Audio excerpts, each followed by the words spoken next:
Welp, we've reached part 3 of my top 132 favorite video games list, the top 50, technically 49 due to an error on my part, but anyway, without further ado. 49. Oddworld, Munch's Odyssey. A wonderfully odd game that pretty much stands as the biggest factor in me purchasing the original Xbox. Now, what attracted me the most to this title wasn't necessarily its gameplay, which in its own right I still enjoy, but more so in its odd sense of humor, and equally as weird world building. Like much of this title exists to satirize excessive commercialism, which definitely works well in establishing a tone and environment.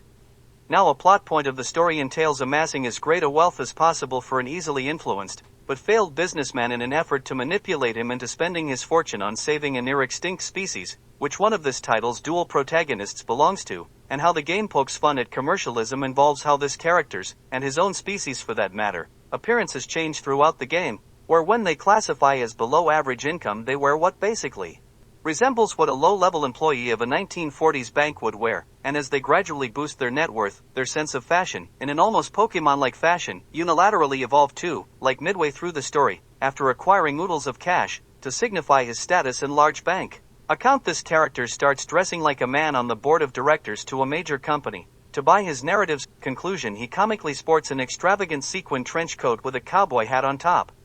By the way, the others of his kind adopt this practice as well, so to me the idea of an alien race changing their attire to reflect how much money they have in and of itself comes across as funny in a satirical manner, even if it slightly applies to the real world too. In addition to that, these creatures' choice of apparel also acts as good world building, since in its own way embodies the values of this species' society and how they see each other. A similar comedic element to this one involves the various vending machines of the world, some of which don't even dispense drinks and instead dole out dangerous weapons or grenades, which in its own way reflects how the upper echelon of Oddworld view killing and death, as a way of making more money. Even the ones that purely sell beverages aren't necessarily safe either, as even though upon consumption they grant stat boosts such as moving faster and jumping higher, the game highly implies them to be addictive and bad for the body. In their own way, one could interpret them as a sort of environmental storytelling, as some of the stat-boosting drinks can be found near enslaved employees at factories, which suggests that their corporate overlords provide the beverages to increase their productivity. Switching gears, other funny oddities of Oddworld involve the idiosyncrasies of the main characters, such as how the two of them have weird-sounding voices, which needless to say creates memorable one-liners, and even gives them more of an identity in the process. Another manner revolves around how when the aquatic, titular lead of Munch walks on land, his movement creates a spring-like sound. On top of that too, since he normally dwells in the water, he struggles traversing the land, but on occasions he can stumble upon a wheelchair, and use it to move faster and more nimbly, which also grants this game additional style and/or identity. On that note, what also makes Munch's Odyssey interesting pertains to how the two main characters play differently and you can switch between them at any time.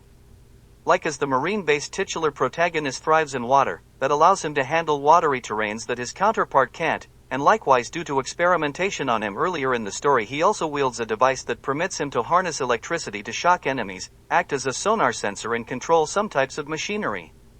With his cohort Abe, the other protagonist of the story, since he has a more humanoid body, capable of jumping and running fast, he deals in the more platforming elements of the game as well as functions as a speedy decoy to lure enemies away from his slower partner, but more interestingly he harbors the ability to possess his foes, which can be used to fight off other enemies or open up locked doors. Following the game's own sense of twisted humor, he can force his victims to gruesomely explode as well. Even though this title should mostly be considered a platformer, you could also make a semi-decent argument of this game belonging to the strategy genre, since on some occasions both leads can command an army of sorts to do tasks for them, usually involving pulling switches or fighting.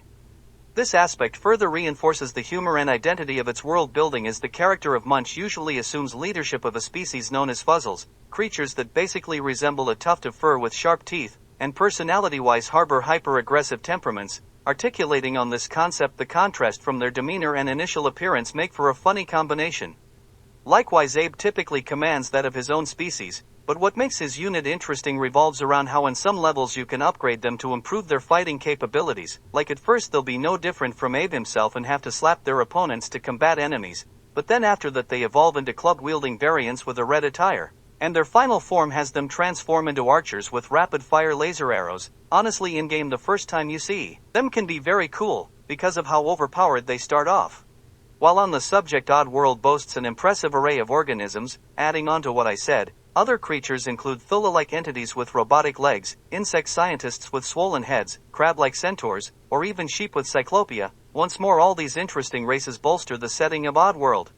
What also cements a strong identity for this title regards its use of music, which often sounds like tribal or indigenous rhythms combined with more synthetic techno sound effects, and needless to say they perfectly mesh with the nature of Oddworld, as audio-wise it presents a primitive world thrusted into industrialization, which essentially sums up its setting. Earlier I mentioned the game Stranger's Wrath. Well, both of these titles belong to the same franchise, but what makes me prefer Munch's Tale to Stranger's regards how even though they cover similar themes, this one never feels as preachy or heavy-handed. Associating this with the earlier entries of Oddworld, I noticed many longtime fans of the series expressing disdain for this title. Now I don't want to dive too deep into comparisons, but with that said, many of their critiques just rub off like they innately prefer 2D platformers to 3D ones. For reference, the first two games focus more on puzzle-solving elements, while this title greater emphasized action. So with that said, I feel that many people who disliked Munch's story hated because it took the gameplay in a new direction, rather than purely on its own merits. In all honesty, it's kind of the opposite perspective of my own, where I just naturally enjoy 3D platformers, and rather frequently find 2D ones repetitive. For the record, I beat both Abe's Odyssey and Exodus, and that was my sentiments towards them. Plus, on that note, I should also say that Abe's Odyssey has an incredibly high difficulty ceiling, and likewise, even though I prefer Exodus, its prolonged length dropped it down a notch or two. Speaking of which, onto my criticisms of Munch's Odyssey. Similarly, I do think the story continued on longer than need be, especially since all the levels basically followed two styles, either the tribal outdoors or essentially the inside of a factory. In its defense, I will say, redundant as its art style may seem, it certainly established recognizability to the game's setting and environment. Another minor inconvenience of this title revolves around the more precision-based platforming, as determining where a character will land after a jump can be a bit inaccurate. Keep in mind that to accommodate the aquatic Munch, many levels required watery areas, and since Abe can't swim, this just creates a bit of a hassle, like sometimes he might have to jump across several platforms to cross a body of water, and with his landings being a little unpredictable, might occasionally result in his demise. Though to be fair, the game itself can be forgiving if you happen to land in water, since it grants you extra leeway time to escape before drowning. Anyway, even if the gameplay may have some issues, it doesn't bother me all that much, and to close off this section, I reiterate, what sold me on Oddworld, Munch's Odyssey, wasn't playing the game itself, but more so with how it crafted a rich, highly thought-out world, and established a perfect tone for it, and to me that's why the game achieved top marks in my book. 48. Xenoblade Chronicles 2. First off, I must say this will likely be one of, if not the final game, I played before uploading this list, so I'm honestly a bit high off of it right now, and to compensate I quite possibly might be underrating this title on the presumption of future decline, by rating it below games that I currently think are beneath it in quality. But anyway, here's the breakdown. To begin, this title features very difficult to understand combat mechanics, likewise weird lingo coupled with similar sounding and redundant terminology that can easily misguide or result in you misinterpreting the rules. Some confusable examples include phrases like blade combo, driver combo, or fusion combo, all of which possess radically different setups and effects. In saying all that though, once you get the hang of its operations, and have a firm grasp on how everything works, this can become an incredibly fun aspect of the game. Like the battle system builds off chaining combos together to create massive stack damage, which if done correctly can absolutely obliterate enemies with health in the millions, that might normally take hours to beat, in mere seconds. So in its own right, seeing how far you can break/push the envelope of the game becomes an enjoyable challenge in its own right.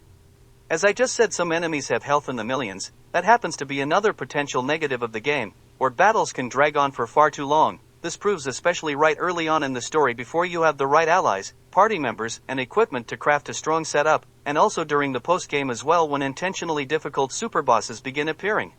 Plus, with some of the more tough opposition, many fights can seem unfair, such as how 20 minutes into a long fight, an enemy might break out a new technique that wipes out your party or lead to an unrecoverable situation.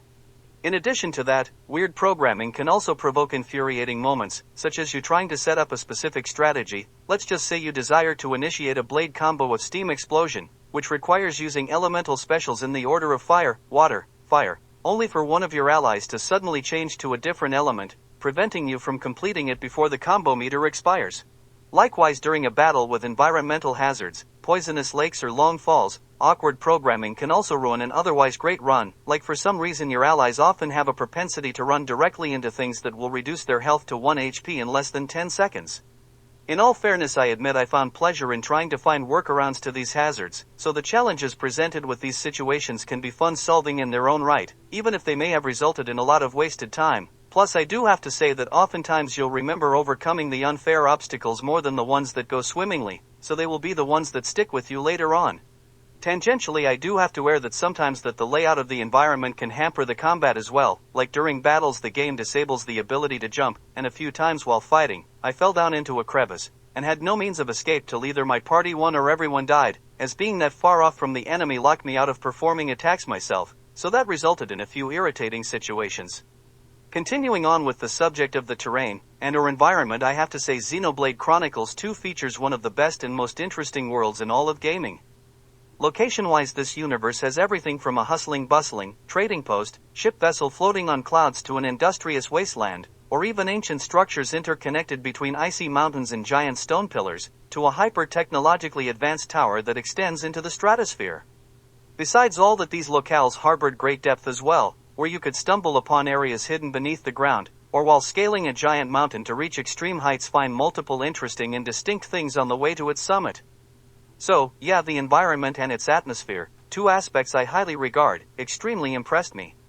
On the flip side though, despite the game possessing an amazing world, environmentally, it lacked a good map to help you navigate through its complex multi-layered terrains, and often resulted in me struggling to find the right path to a specific location. So once again, one of its greatest strengths unintentionally became a bit too complex at times. A recurring theme I've noticed in many of this game's issues involve how time-consuming the grind can be. For example, a focal point of this title involves unlocking battle companions, referred to as blades in game, via collecting crystals that when activated potentially spawn a new and uniquely illustrated ally. For reference, most of these awakenings usually consist of acquiring a generically designed one with little to no variation between models, but again, occasionally chance might gift you a special partner that abides by no set construct. Now, even though this may sound interesting, this aspect can become repetitive very quickly, like you can spend hours activating these crystals without unlocking any new special blades. I'll just say attaining Cosmos, the rarest blade of the game, with the absolute best setup using the luckiest type of crystals, the hardest to find I might add, averages around 200 draws. What makes this all the more time-consuming involves how, depending on where you are in the story, you can only carry a limited supply of them, so you also have to go back and constantly delete unwanted blades to create space for new ones, which itself tacks on several minutes to the procedure. So even though this game of chance does have some fun attributes to it, the wasted time can take the joy out of it. To be fair, some crystals guarantee the receiving of a special blade, but still with the majority of them you can only unlock them via a time-consuming feature. Another way in how this game forces lengthy grinds entails how each of these unique blades has their own skill tree, in which to fill up requires you to perform special feats and challenges, such as slay this monster, use this attack a certain amount of times, or interact with them at a certain place. Now, in all honesty, the aforementioned ones aren't that bad, or at least when compared to what comes next in earning trust points from them, as they basically only go up from engaging in lengthy battles with enemies, spending copious amounts of cash on them, or completing quests with them at your ready. Keep in mind, party members can only wield 3 at a time. To be fair, I do have to say that in general only the unlocking of the last layer of the skill tree seems unfairly lengthened, as that's when the required trust point system doubles from an acceptable 3 to 4,000 to an unreasonable 8 to 9,000.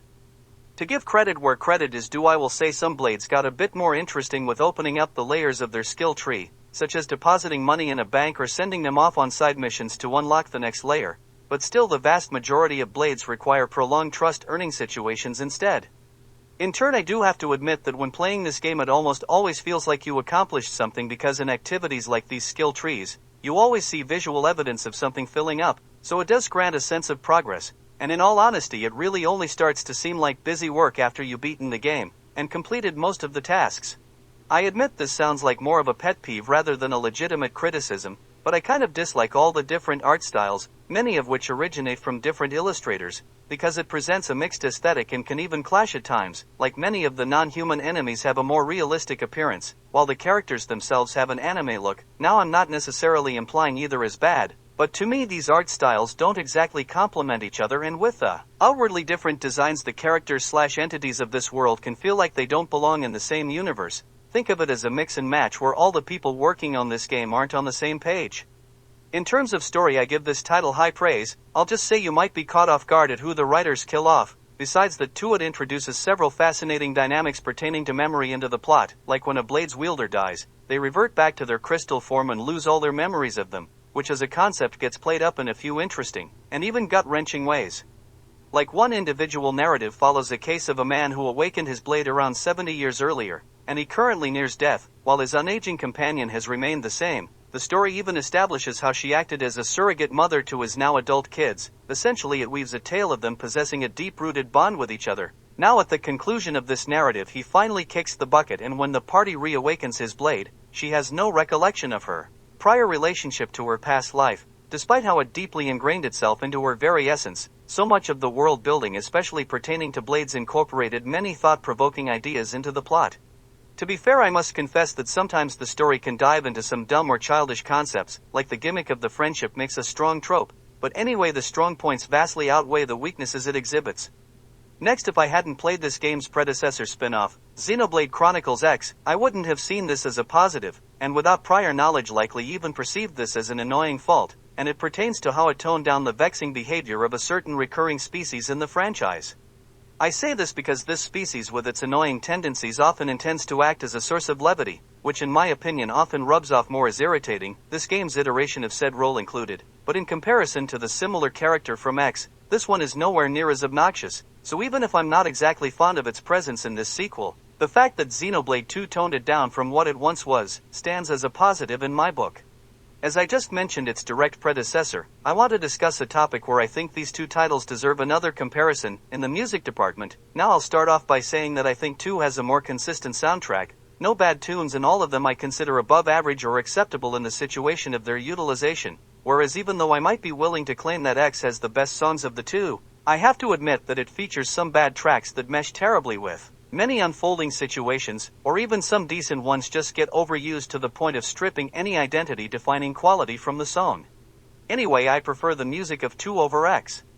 To wrap things up, even though I highly enjoyed my experience with this game, I acknowledge that it contains numerous faults, and to be honest, that kind of made me uncertain of where I should place this game on my list, as maybe when the highs or a potential gamer version of Stockholm Syndrome wears off, it could plummet in the rankings, or on the flip side an opposite fate where the positives will fade the fresh on my mind negatives away, and increase in the rankings. Anyhow, for now all I can say is I ranked my current stance on Xenoblade Chronicles 2 to the best of my abilities regardless of whatever future transpires.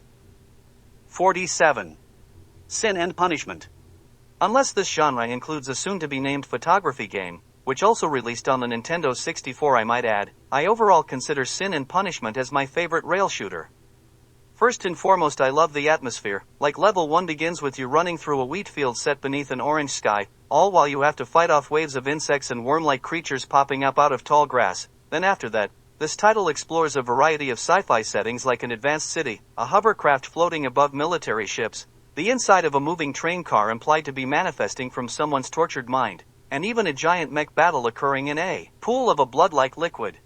On that note, much of the mechanical and psychologically based content of Sin and Punishment reminds me of Neon Genesis Evangelion, an anime that I'm fond of, so that adds a bonus by indirect association. In all honesty, their relatedness runs so thick that it would more surprise me if Neon Genesis somehow didn't influence the director of this game. Oftentimes when I view something as the best of a genre, it generally stems from the fact that it somehow transcended its own classification, and I believe Sin and Punishment accomplished that. Like, the whole game isn't just a typical rail shooter perspective or style. For instance, one manner involved how in a battle against a mechanical wolf monster, the screen assumed more of a side-scroller view, which definitely made the fight seem a bit more dynamic, or at least since it differed from the typical style of fending off normal enemies. Another deviation pertained to how a battle against a late-game boss had your character stationed underneath your foe, which happened to be a planet, and you had to fire upwards to damage it, meaning the sight assumed a different vantage point than the normal behind-the-shoulder perspective. So besides featuring great camera angles, this title also came off as a pleasure to look at, because it didn't spend the entirety of the story from the same viewpoint. I admit I know other rail shooters include this aspect. Kid Icarus, Uprising comes to mind, but since it still seems uncommon in the titles of this genre that I've played, I'll mention it anyways, and it regards how if an enemy nears your character, you can swipe at it with a bladed weapon. Again, I confess this might be more recurring than I realize, but I still see it as a cool feature. Kind of similar to how I mentioned this with Dead or Alive 2, I highly enjoy the arcade-like feeling of sin and punishment, and in a weird way I also have to say that this outlook makes me more forgiving of the fact that lengthwise its story mode can feel a little short. Considering I discussed it prior, this should be a takeaway, but the more metaphysical/psychological aspects also propel this game up the list a bit too. Switching gears, off the top of my head, really only one segment of the story mode felt less than enjoyable, and I admit it's more so a fault on my part rather than the game itself, where if you utilized the auto-targeting feature, your attacks inflicted less damage than the ones where you aimed yourself, and not knowing this information resulted in me repeatedly failing against a boss that you have to defeat within a time limit. On a side note, what would probably be the biggest thing holding me back from rating this game higher, would be that I'm relatively neutral towards the genre of rail shooters, but if let's just say it resonated with me a little more, the game likely would have broken into my top 20. To end this off, I have to repeat that I consider Sin and Punishment the best pure rail shooter, and I emphasize pure at that, since the only similar game that beats it, debatably belongs to a different genre. 46. Fire Emblem, Genealogy of the Holy War. Overall my third favorite game on the Super Nintendo. For a while I actually ranked it as the best, but after remembering the positives of what I currently view as number 2 for the system, it dropped down to second place, and then after discovering what currently holds the place of number 1, it fell again. Besides that too, I do have to confess that for me the games of the Fire Emblem series have a tendency to lower in the rankings the farther I get away from them, namely because when playing I find myself heavily invested in their casts, but since they often feature a large number of characters, that makes them, and their positive qualities easier to forget about as time passes, so that also contributed to Genealogy of the Holy War's demotion. I'm not sure if this necessarily influenced my opinion of the game, but this happens to be one of the few titles that to beat its story mode took me more than a month. Part of the reason for this stems from the fact that this turn-based strategy game revolves around how if one of your characters falls in battle, they die permanently, unless you find an incredibly rare resurrection item to bring them back. So when such an event occurred I often found myself reloading old saves, because I didn't wish to lose a party member. I'm fairly certain this quality also contributed to its temporarily high ranking, as when attempting a risky, but well-rewarding tactic in battle, and seeing it work correctly produced an amazing high, though again this aspect also happens to be an area that you'll likely forget over time, or at least other than the top-tier moments, like when I lucked out and scored an insta-kill critical hit against a boss that you normally have to sacrifice a unit to overcome. A standout feature of the game involved how it spanned 2 generations of a country and its various kingdoms, that being the parents' era, and the time of their children. What made this special regarded how choices made during the parents' generation influenced their kids, like if 2 units of yours, of course male and female, spent much time on the battlefield together, i.e. frequently standing next to each other on a grid-based map, they could foster an offspring with super high stats, usable in part 2 of the story. So, as an inclusion this also carried over into the strategic nature of the game. I admit this may sound cheesy or sappy on my part, but with 2 of my favorite characters, both of whom were strength-based, I intentionally coerced them into their pairing, even though they could have yielded technically better offspring with superior all-around stats, if they shacked up with other units with say higher agility. Anyway, I enjoy this aspect because it can personalize your own run, and to a certain extent give off an impression that you can mold the side characters to your liking. Obviously the generational element ties into the game's story as well, and churns out great results at that, like nearing the end of part 1, the daughter of the protagonist's loyal second-in-command ends up kidnapped by the enemy, and in part 2 she returns as a strong enemy commander, so this entry in the series made great use of the multi-generational development to write many gripping narratives. On that note, this game's story is a bit fluidic and not necessarily set in stone, or at least with smaller narratives, like if you meet certain conditions that can slightly alter minor events, like when facing the previously mentioned enemy commander, if you have her encounter her biological, never kidnapped, younger brother, that can result in her questioning her loyalty to her adoptive kingdom and allow her to join your own forces. On 2 different levels this makes Genealogy of the Holy War praiseworthy, firstly in the sense that it harbors many secrets that can go unnoticed, like some people might not have realized that you could recruit her, so their story played out differently, and secondly in the sense that you could somewhat tailor your own playthrough to shape it in the way that you want it to be. 45. Pokemon Ruby. Speaking personally, I believe the mainline Pokemon games reached their best overall state during the 3rd generation, not necessarily because it did anything better than what came before or after, but since it bridged the eras together, it often retains their positives, while also sidestepping their negatives. For example with Generations 1 and 2, I hate resorting to this term, but they didn't necessarily age all that well, especially in the quality of life department. Like if you filled up a Pokemon storage box in your PC, you couldn't capture any new ones, and quite a number of times this resulted in me spending hours trying to find a certain Pokemon only for me to learn I couldn't catch it because I forgot to change my box. So in the older games, weird issues like that occasionally popped up. Now in Ruby, the developers updated the programming enough, so if an incident like this occurred, the game would auto-switch to the next open box, so you could catch them. In other words, I liked Ruby because it either fixed or improved quality of life aspects. Now even though generations 4 and onwards implemented these quality of life remedies, they in turn created their own set of new issues, mainly that the new Pokemon seemed too indulgent. Some cases include excessive amounts of new legendaries, a few of which acted as omnipotent deities. Besides that, other problems span new Pokemon designs losing the franchise's identity by becoming more humanoid, or just plain bad evolution forms to better-looking originals.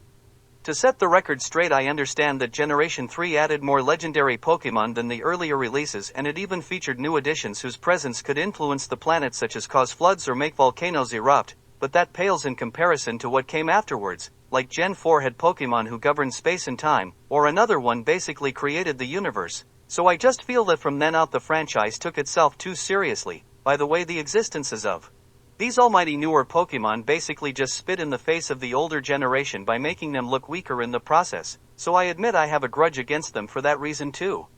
To put it bluntly, Ruby retained the essence of what made Pokemon, Pokemon, and its age ended before the series went overboard in excesses, or it kept the simplicity of the past, but also introduced the improvements of the future. Overall with Gen 3, but more specifically Ruby, since that's the version I dedicated the most time to, I view it as a Venn diagram of sorts where the positives of the two eras overlapped, while their negatives stayed on the other side. Next, I feel this might be the right time to acknowledge a few other things as well, like realistically on all fronts Pokemon Emerald, the enhanced edition of this game should technically rate above this title, since it features more content and allows you to capture more legendary Pokemon, but because of my own personal bias, because of time spent and for something as arbitrary as me preferring the illustration on the game's cover, I just favor this version. Again, it's illogical, but for whatever reason that's how I see it in my eyes. On this tangent, I also wish to say that I played at least one iteration of all the mainline games up to Generation 5, and quit after that, and in the creation of the list I decided to omit all but my favorites since mentioning them all would take up too many seats, especially if I were to separate them by versions as well. 44. Uncharted, Drake's Fortune. As controversial as this may sound, I rate this first entry as the franchise's best.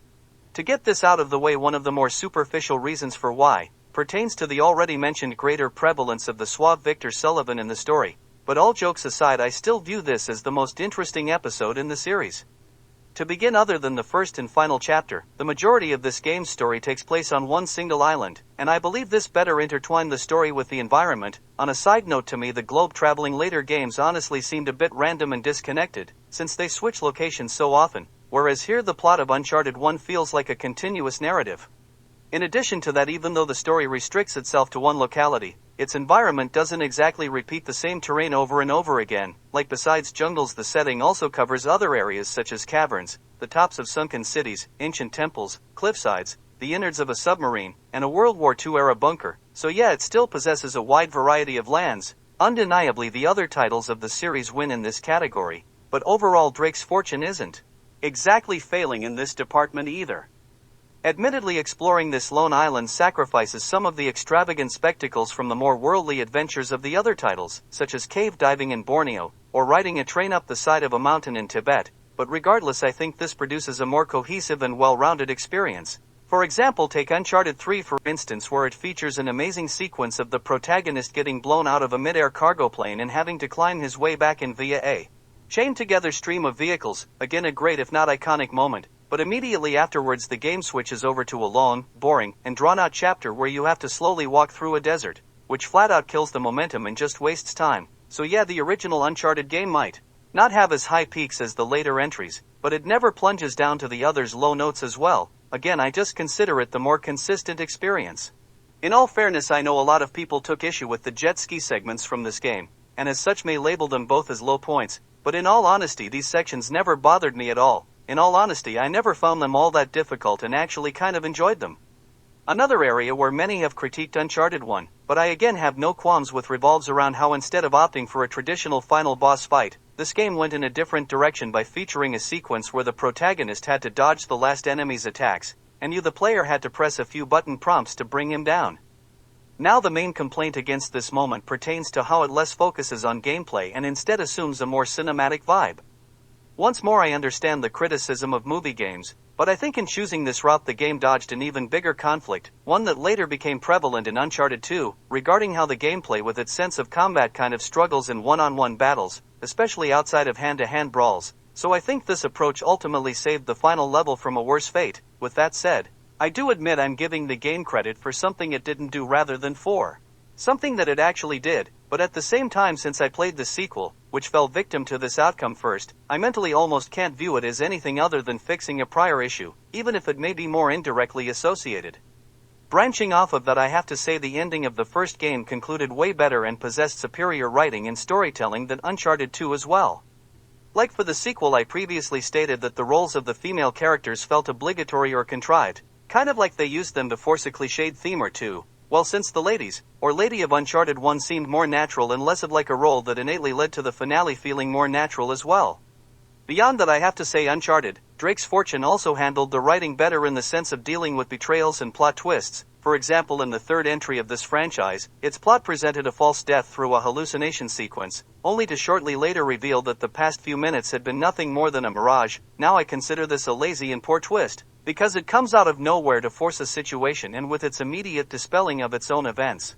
Just makes this scenario feel like time-wasting filler for the sake of pulling on the heartstrings. Besides that, retconning prior events by calling them a hallucination just seems disingenuous to the plot, whereas Uncharted 1 utilized this mutual plot point in a far more creative and productive way. For instance, after the revelation of this character surviving their fake-out death, this event tricks the protagonist and or player into thinking that their ally may have joined up with the antagonists for their own benefit, so in addition to pulling on the heartstrings, this scenario plays with the perspective of the player by misleading them into a false narrative. On top of that too, this explanation provides a better rationale for why said character survived their encounter. I'll just say a Chekhov's gun plot device, so an already established factor in the plot, which again exemplifies the strength of its writing, instead of pulling an out-of-nowhere bait-and-switch like its separated sequel. In essence, Uncharted 1 succeeded at its plot twist/fake-out death by performing a sleight of hand, while Uncharted 3 just plain lied to do so, hence why it failed.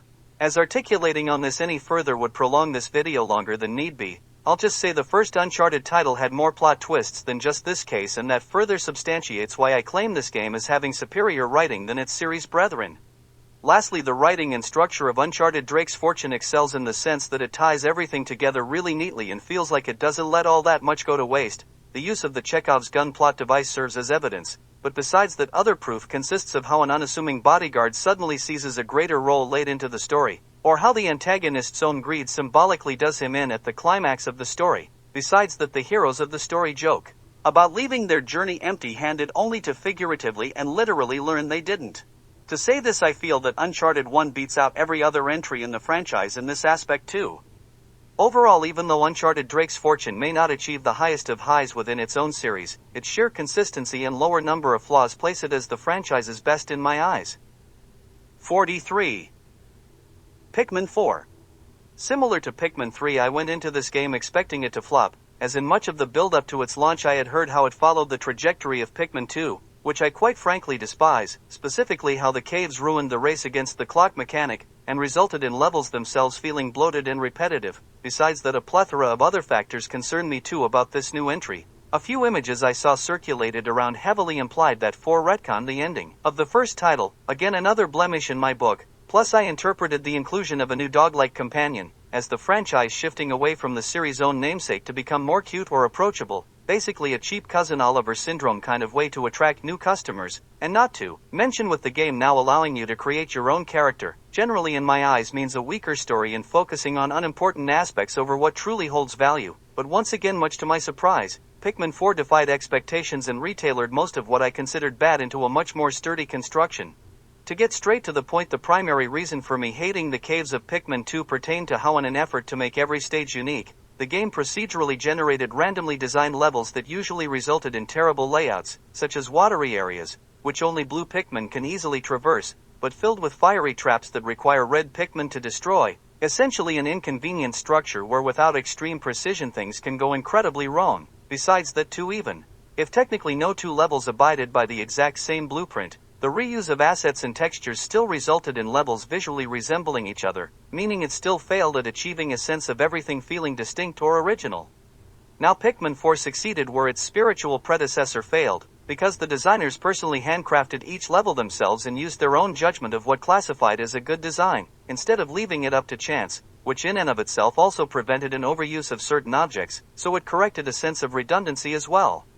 With the inclusion of the new dog companion, I at first did not enjoy it as I thought it took away from the Pikmin themselves, but as the story progressed I started to see it as more of an addition rather than a replacement, as instead of just being a cute advertisement, its abilities could actually work into new strategies to further improve upon the race against the clock mechanic. In addition to that, it also allowed for greater multitasking and tougher challenges, like because at least later on it could fend off stronger enemies. That expanded upon the potential gameplay, like it basically permitted some areas to act as boss rush segments, like the dogfights off or at least distracts a strong enemy approaching from the left, while you and the Pikmin take on something coming from the right. In addition to this, what subtly made the canine companion a strong feature involved how you upgrade its capabilities by teaching it new tricks or by buying it new gear, something like a fireproof collar or the ability to dig. So along with these aspects came a sensation of progress, as you could visually witness this dog assuming a more and more prevalent role as the game continued.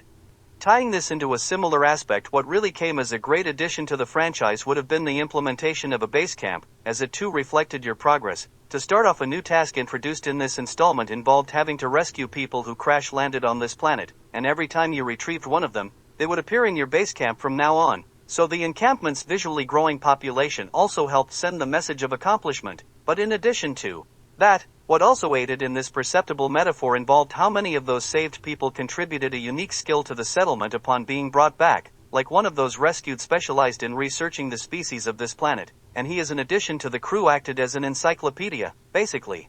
Conversing with him would open up a picture book for you to look at all the game's creatures, or a separate example recorded all your high scores during challenge battles, and thus talking to him served as a way of replaying old ones without having to leave the home base. Speaking of which, the challenge battles happen to be one of my favorite additions to the game, as it places you into a contest against an inhabitant of this world in a match to see who can grow the most amount of Pikmin / attain the higher score in a set amount of time. To me, I personally view this as the best race against the clock mechanic since the first installment, and I have to praise it for implementing this aspect in a way other than just retreading the past. What I also give this title credit for regards how its world pretty much contained every enemy from the first two games, with a few from the third as well. I say this because a common criticism of Pikmin 3 pertains to it not possessing enough types of foes to encounter, so this kind of remedied it. I will say though that I wish a boss or two from the third game would have returned as well. Admittedly, a few of them might not work all that well within the level design, but I think some of them coming back, namely the final boss, would have been cool. On a similar note, I think this kind of rectified something that I disliked about Pikmin 2, where the final boss of the first game returned for the sequel, but in a substantially watered-down form, essentially reduced to just a mini-boss. But Game 4 basically introduced a new idea that likely suggests the mini-boss from 2 happened to be a juvenile equivalent of the original final boss. So for me, I like this implication, as it kind of redeemed the image of the first game. After all this praise, I do have some criticisms. Like, one thing that I enjoyed about the past iteration of this series involved how they placed little emphasis on the existence of this world's humanoid inhabitants. Maybe they died off hundreds of years ago, or possibly they just never get encountered in the story. I honestly just like the intrigue of it all, but this game kind of ruined that mystique, as one level entailed venturing inside the home of one. Now, even though it doesn't confirm anything, I just think this takes away the fun of imagining what this world could be. Oftentimes I prefer less lore explored, as what you think it could be might be more interesting than what it actually is.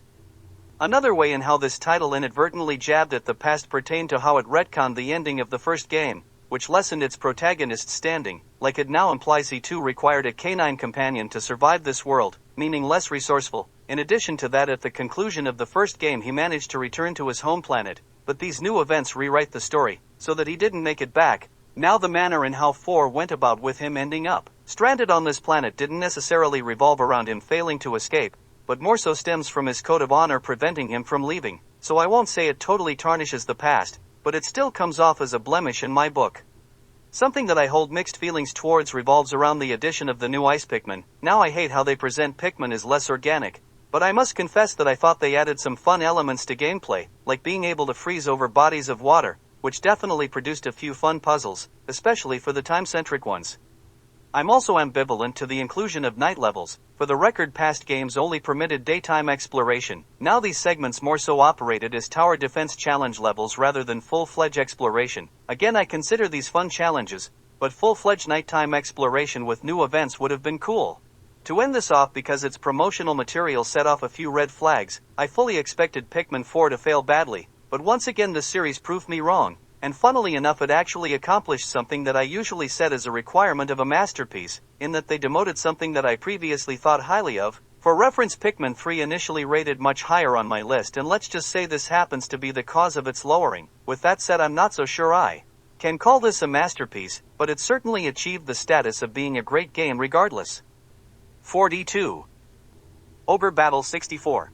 Unless a certain Nintendo franchise that started off on the GameCube counts as a real-time strategy game, I consider Ogre Battle 64 as the genre's best, but to be safe I'll just call it my favorite pure real-time strategy game.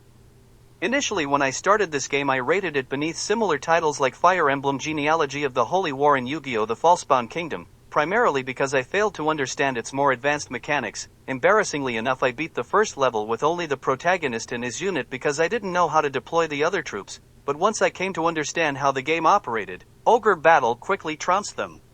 But first and foremost, I must mention that this game easily has the best overarching story among all the entries of this genre that I've played so far. It honestly feels like a video game adaptation of a 1,000-page historical novel akin to something like War and Peace, as it chronicles the tale of a military officer, from his youthful days in a royal palace to graduating from a military academy and finally onto serving as a high-ranking commander in an all-encompassing war against a massive empire.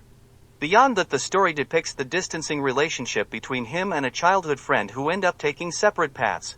In addition to that, the story expresses themes that go well above most other video games. One such case includes an honest, but frail prince who in name wields great power and authority, but in truth actually holds none, as without his bodyguard he would have been killed off years ago, all while the presiding aristocracy obey none of his commands, and act on their own accord. So the game asks the question of what true strength and power means. In terms of the individual narratives among the cast, I'm willing to give Genealogy of the Holy War the victory here, mainly because Ogre Battle more revolves around creating your own type of army rather than recruiting existing characters, leaving it a much smaller pool of integral people influencing the story. With that said, the narratives of the fixed characters from Ogre Battle 64 easily triumph over and rub off as more interesting than the ones from Genealogy, but regardless I still give the win to the latter due to sheer volume. On the subject of customization, this also crafts Ogre Battle 64 into a very unique experience, as unlike the Fire Emblem titles I played, you can pretty much craft your army into whatever you want it to be. Like with those other games, you generally only receive a set number of certain types of combatants, so if you favor a certain class you might view them as underutilized or desire more of them. Whereas in Ogre Battle, unless they belong to a highly specialized classification, you can pretty much enter into your pool of warriors as many of whatever type of fighter that you desire. For instance, I really enjoyed using the Beast Tamer class /line in battle, and sure enough I trained several of my soldiers into assuming said role. Likewise, on the other end of the spectrum, if you dislike certain types of combatants, you have no obligation of bringing them into the fight, and can exchange them for something else that you might prefer. So unlike many other strategy games, you aren't stuck with an unfavorable unit if you don't want them. Speaking of which, another strength of this title regards how you can evolve your individual fighters. Now, to a certain extent, I know many strategy games feature some sort of upgrade system. Something like a knight might change classes and become a superior paladin, but Ogre Battle takes it a step further, where many of your soldiers begin as a generic fighter and you can choose what direction for them to grow towards: wizards, knights, ninjas, fencers, beast tamers, berserkers, plus many more. But in addition to that, several of the aforementioned harbor a second stage, much like I said earlier.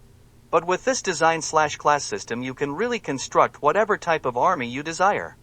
What I also enjoy about all the included units of Ogre Battle 64 involves the non-human fighters. In general, most other strategy games include combatants like dragon riders, which for all intents and purposes are still humans but just happen to ride some creature. Now in contrast, this title goes the extra mile by adding dozens of non-human combatants: dragons, zombies, multi-headed dogs, vampires, birdmen, golems, gorgons, sphinxes, spirits, and again many more. What made this all the more interesting pertains to how some of them upgrade classes, such as how a zombie evolves into a skeletal knight by being hit by a fire spell, which implies that upon contact with flames their flesh burns off and they end up reduced to nothing but their bones. Even how you attain some of these units rubs off as engrossing, like if a named fighter of yours perishes in battle they usually end up as a zombie post-mission, but if they die with high morality they have a chance of coming back as a souped-up angel knight.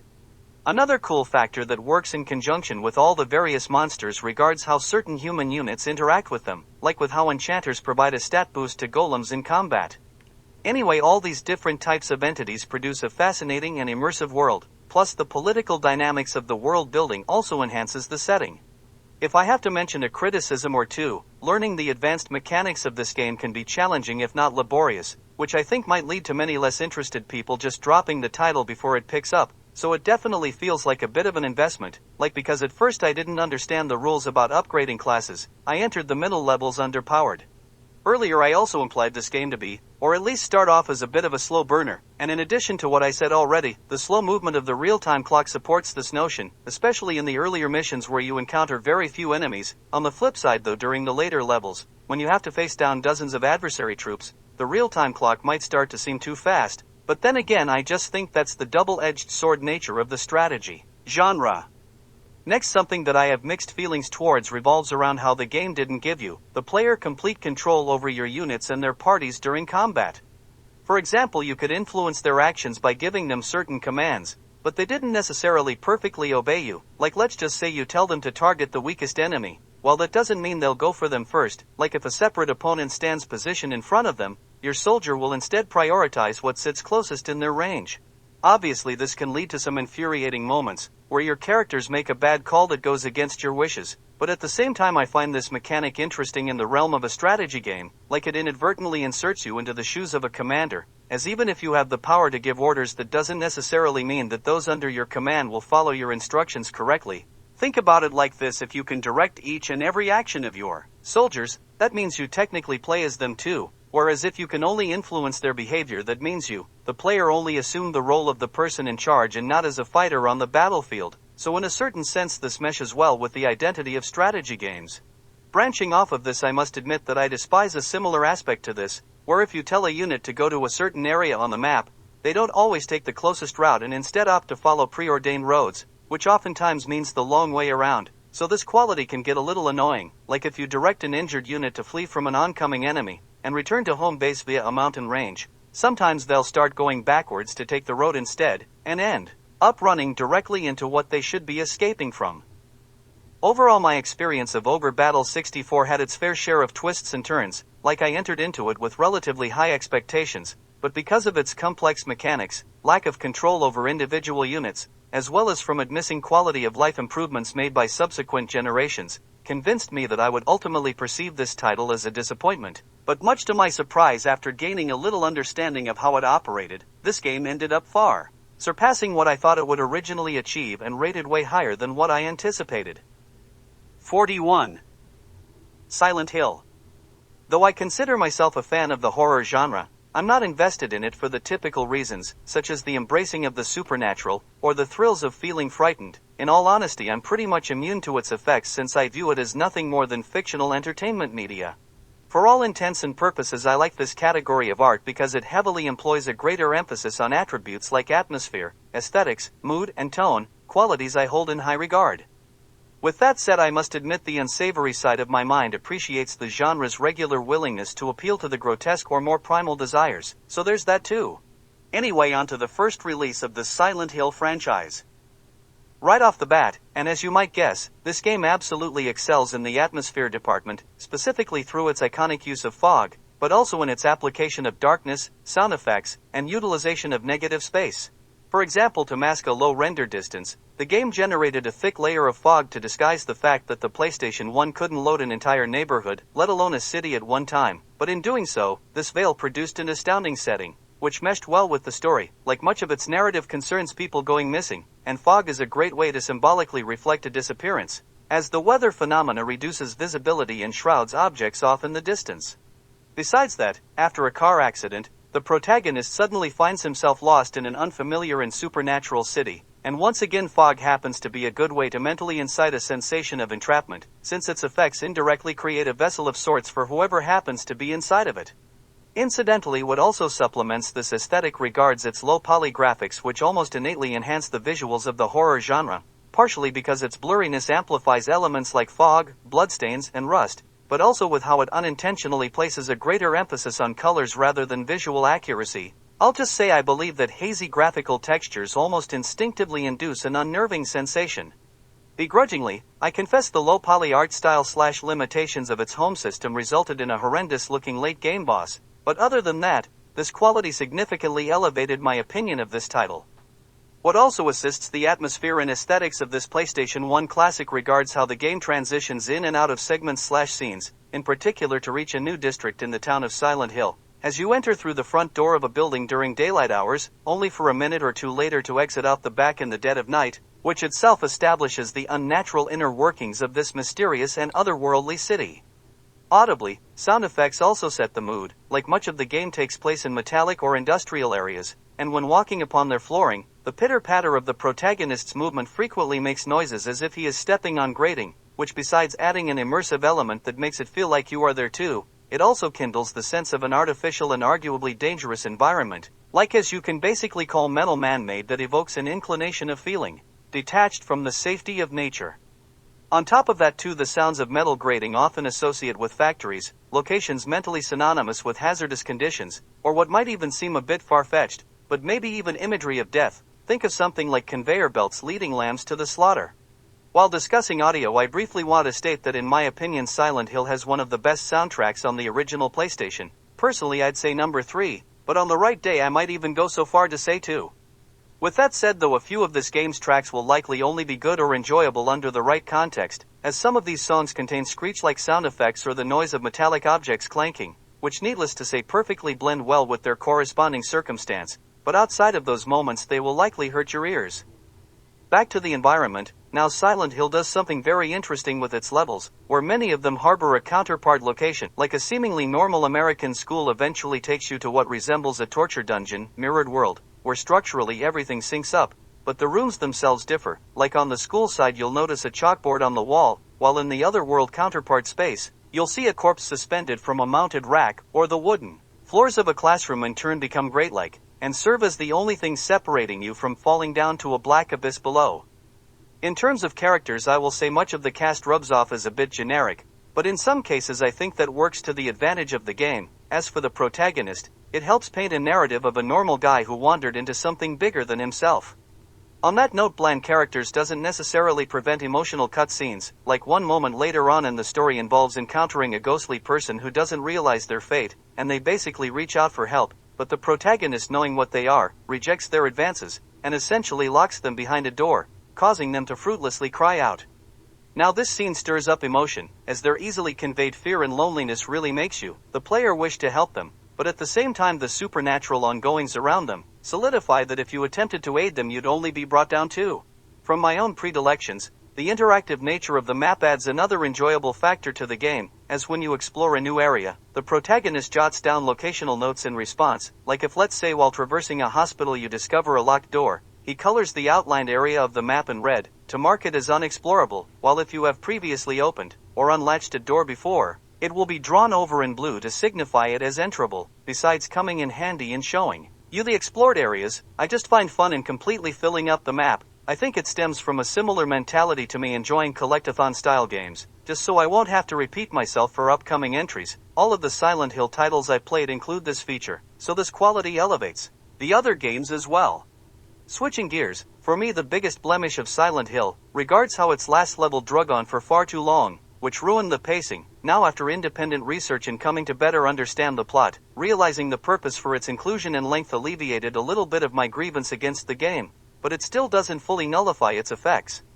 Even though this technically doesn't impact the game itself, I still feel a compulsion to acknowledge this aspect, and it regards how I have to praise the title of Silent Hill, as it perfectly captures the essence of the game, like how the name simultaneously leaves an impression of peacefulness or tranquility, but also feels as if something deeply sinister might be afoot. 40. F-Zero GX. I don't consider myself a fan of the racing genre, the categorization of what this franchise technically belongs in, but in all honesty I view this game as so much more than a simple classification, since much of what I enjoyed about this title deals in the side aspects. For example, F-Zero masterfully crafted a futuristic sci-fi setting, where it featured racetracks full of twists and turns, loops, cylindrical tubes and roads that make you go upside down. Arrays of neon lights also helped in creating a cyberpunk vibe.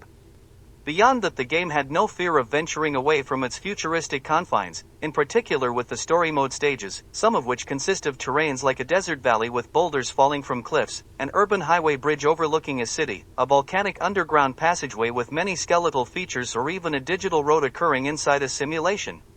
Other than me not being a fan of the racing genre, the only other element that really held F-Zero GX back in my rankings stemmed from the fact that it had a notoriously high difficulty. Part of this does stem from relentless competitors during races, but also from how several futuristic courses with their gaps, loops, twists and turns can easily send you off stage, and ruin a near-perfect run by giving you an automatic disqualification for said race. Essentially, one mode has you partake in for consecutive races, and if you get wrung out in just one of them, that severely impacts your overall scoring even if you did well in the other three.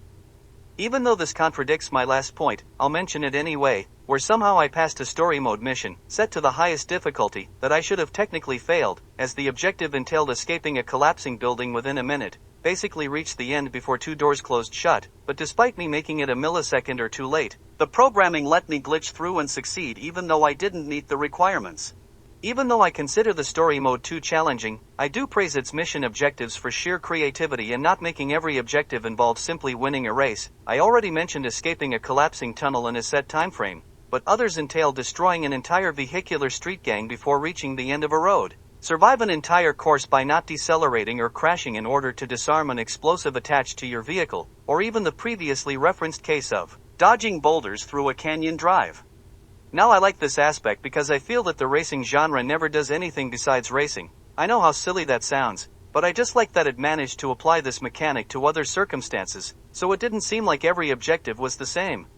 One of the strongest qualities of F-Zero GX pertained to its detailed and elaborate roster, which goes well above the Call of Duty for the typical racing game. In all honesty, with this genre, I usually view the playable characters as unmemorable. I mostly remember their rosters by vehicle rather than through their drivers/pilots. To be fair, since the selling point of this genre revolves around the method of racing rather than the racer, this trend is perfectly understandable, but with F-Zero providing a backstory for every pilot and giving all of them unique and diverse designs, helps make this title seem like something more than just a racing game. Even the looks of all the individual racers supplement the aesthetic of the game and indirectly add several layers to its world building, like a cyborg, and various robotic competitors hint at the medical and technological advancements of the world. Alien pilots confirm the existence of space travel, and the animated skeleton of a previously deceased pilot shows how science isn't necessarily responsible for everything in F-Zero. Beyond that, the game just even includes interesting looking characters for the sake of it, like a genetically engineered humanoid T-Rex, a monkey man, a superhero, and even an evil clone of the protagonist. In all honesty, if I didn't know F-Zero revolved around racing, I would have assumed that its cast originated from a fighting game because of how much detail everyone received. To say this too, this title featured an amazing soundtrack, and all the racers had their own exclusive theme song, which further embodies how distinct and well thought out these characters feel. What somewhat left a sour taste in my mouth regards the fact that to unlock a hidden playable racer requires beating a story mode mission on the hardest difficulty, which I honestly failed to accomplish. I earned some of them, a little less than half, but not all of them, so the fact that I missed out on so much of what I considered as one of the finest attributes of this game lowers its standing in my overall opinion. Overall, even though I'm not necessarily a fan of racing games, F-Zero GX excelling in so many other qualities, several of which I have a fondness for, allows me to latch onto other attributes that I can find appreciation in, which thus nullifies this not being my thing. 39. The Legend of Zelda, The Wind Waker. When this game first released, almost everyone judged it unfairly, primarily due to its cartoonish art style, but now in compensation I believe many people elevated it to such a status that now it seems overly praised. To start off, this released off the heels of two consecutive masterpieces within its own franchise, which without a doubt raised a high bar for this game to live up to, and likely led to it feeling like a disappointment in comparison. For example, examine how in this title the protagonist received the titular Wind Waker versus that of how his prior incarnation acquired his namesake Ocarina.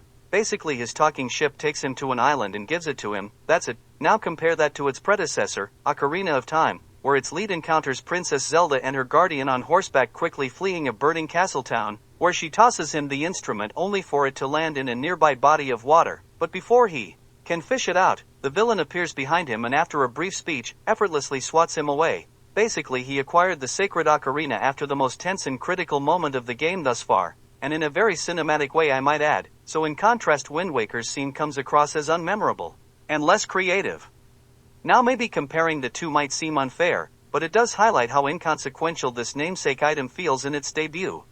With that said though, the item, along with the wind, serve a good purpose in the overall story. It operates as a means of quick travel later on, it changes the trajectory of gusts, so you can personally guide your ship forward. Another in-game item functions like a parachute, so you can ride those same gusts with it as well. And on another note, the theme of the wind plays a role in the villain's final speech. I will say it impresses some people a little too much, it really comes out of nowhere. But it's still a decent inclusion nonetheless. One of my major issues with Wind Waker revolves around how I think it failed to achieve its true potential / comes off as incomplete, and to compensate it sometimes feels bloated. Like this game emphasizes exploring the seas and new lands, but many of its islands or just areas in general appear too similar to each other. For example, 6 locations on the map follow the pattern of a partially open square with a varying number of circular islands in the center. To be fair, this concept intends to resemble a 6-sided dice, but in the end it still just makes what's supposed to feel like this massive wide open world seem formulaic. Likewise, across the ocean rest several submarines, all of which interiors resemble one another's, or a different instance involves how the legendary ghost ship essentially shares the same innards as a prior ship. Again, yes, one can defend this trait by saying vessels mostly follow the same design, but here it just feels like so much lost potential.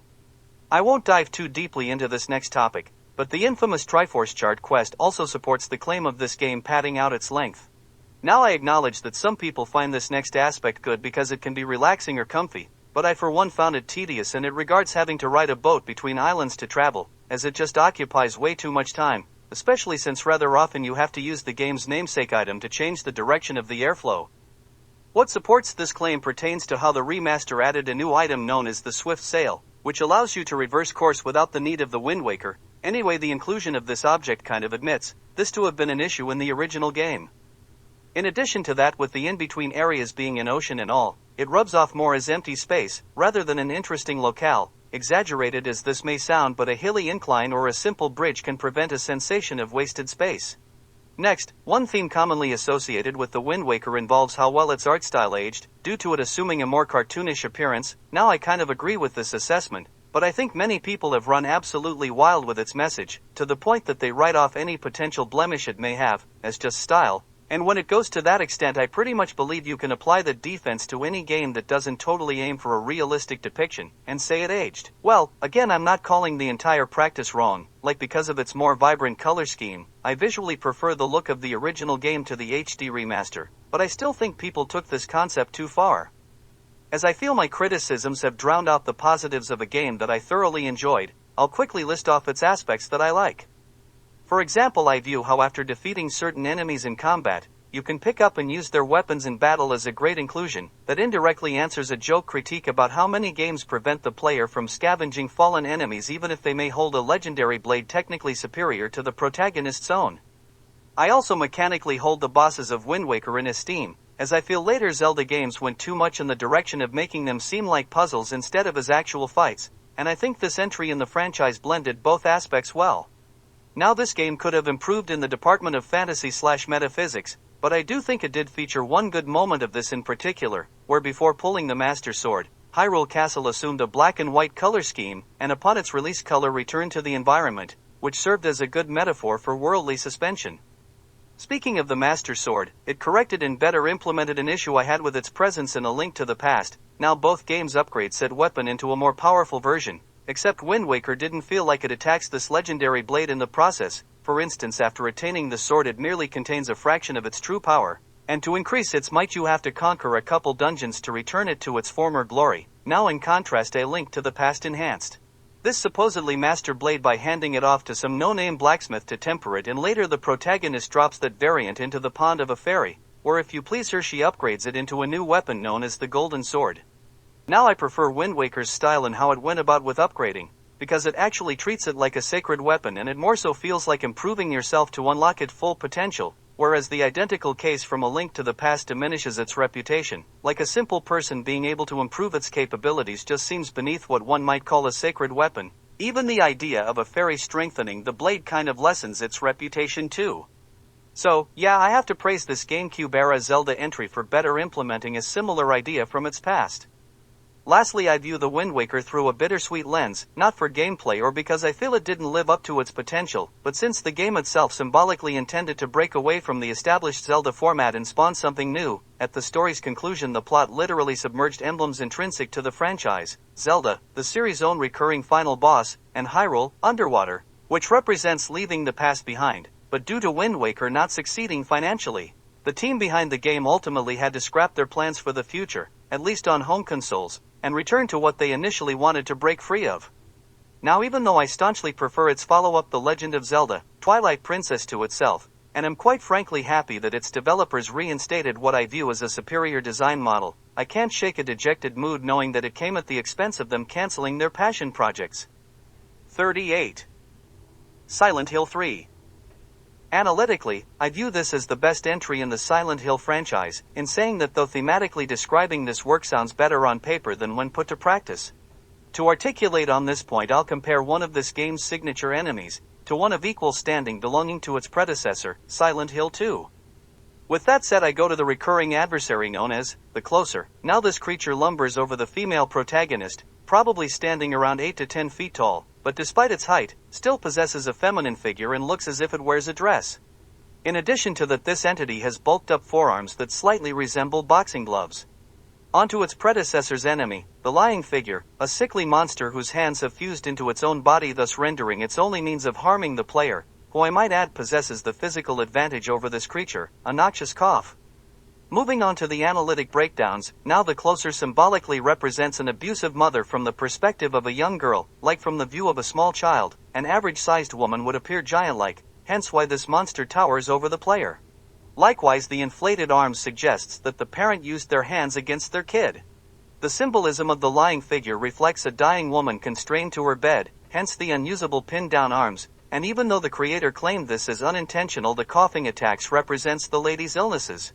From what I stated, the enemy of Silent Hill 3 has more depth to its creation, but here's the thing: in terms of horror, it doesn't compete against its Silent Hill 2 counterpart. Like, its scariness comes from its overwhelming size, since physically it could just dominate you, whereas Lying Figure induces a more psychological terror, as in terms of physique and build, the player character could handle it with relative ease, but at the same time a lingering fear of its unpredictability exists. Like, even if you overpower it, and knock it to the floor, what's to say its putrid mouth won't just bite your ankle, which could potentially cause you to catch some infection that will slowly take you apart over the next few days, which as an in-game action it can kind of do, as sometimes after you have seemingly killed it, it will suddenly scurry around on the ground and try to bite you, so its scariness gets under your skin and plays with the fear of the unknown.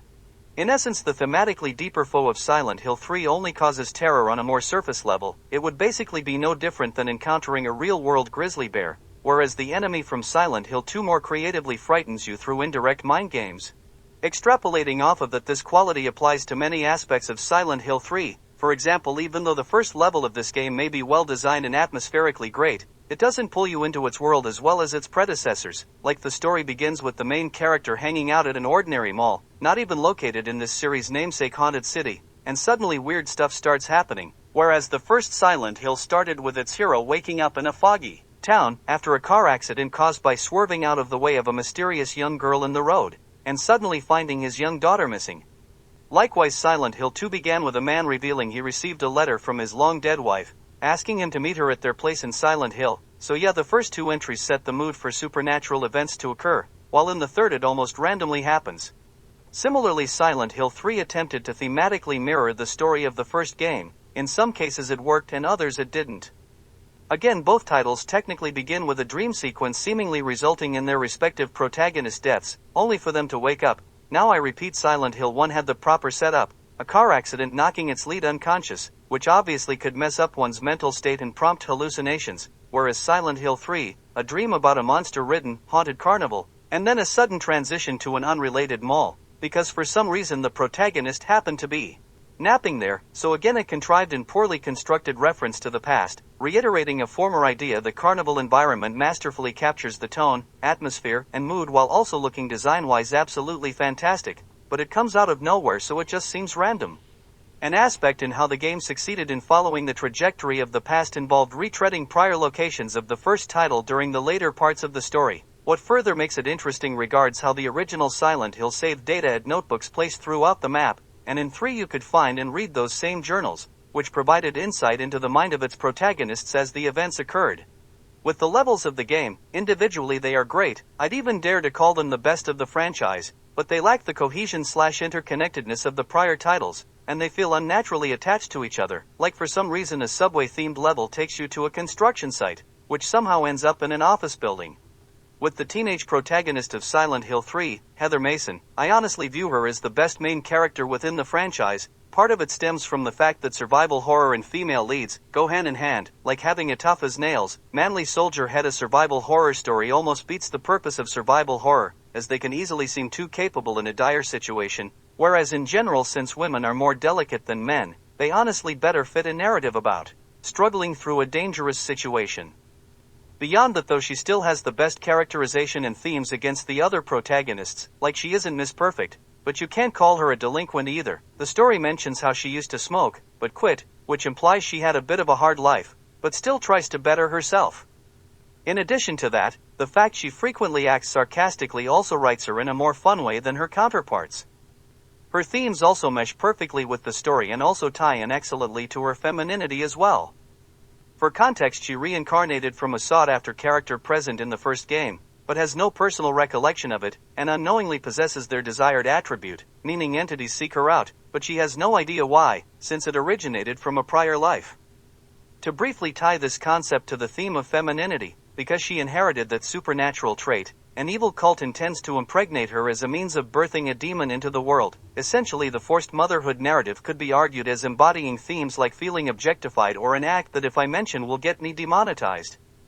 A similar idea pertaining to both concepts occurs in a hospital where a stalker, who observes her every action, but she herself never sees, constantly writes, and leaves her creepy love letters. By the way, I have to say this game has great optional content, as this plotline only occurs if you find his first letter. So yes, Silent Hill 3 has levels beyond the main content. I honestly have a lot more I want to say about this game, but I feel this section has gone on too long already. If you might be interested in me diving deeper into these themes, I'm not opposed to writing a separate video, just leave a comment below.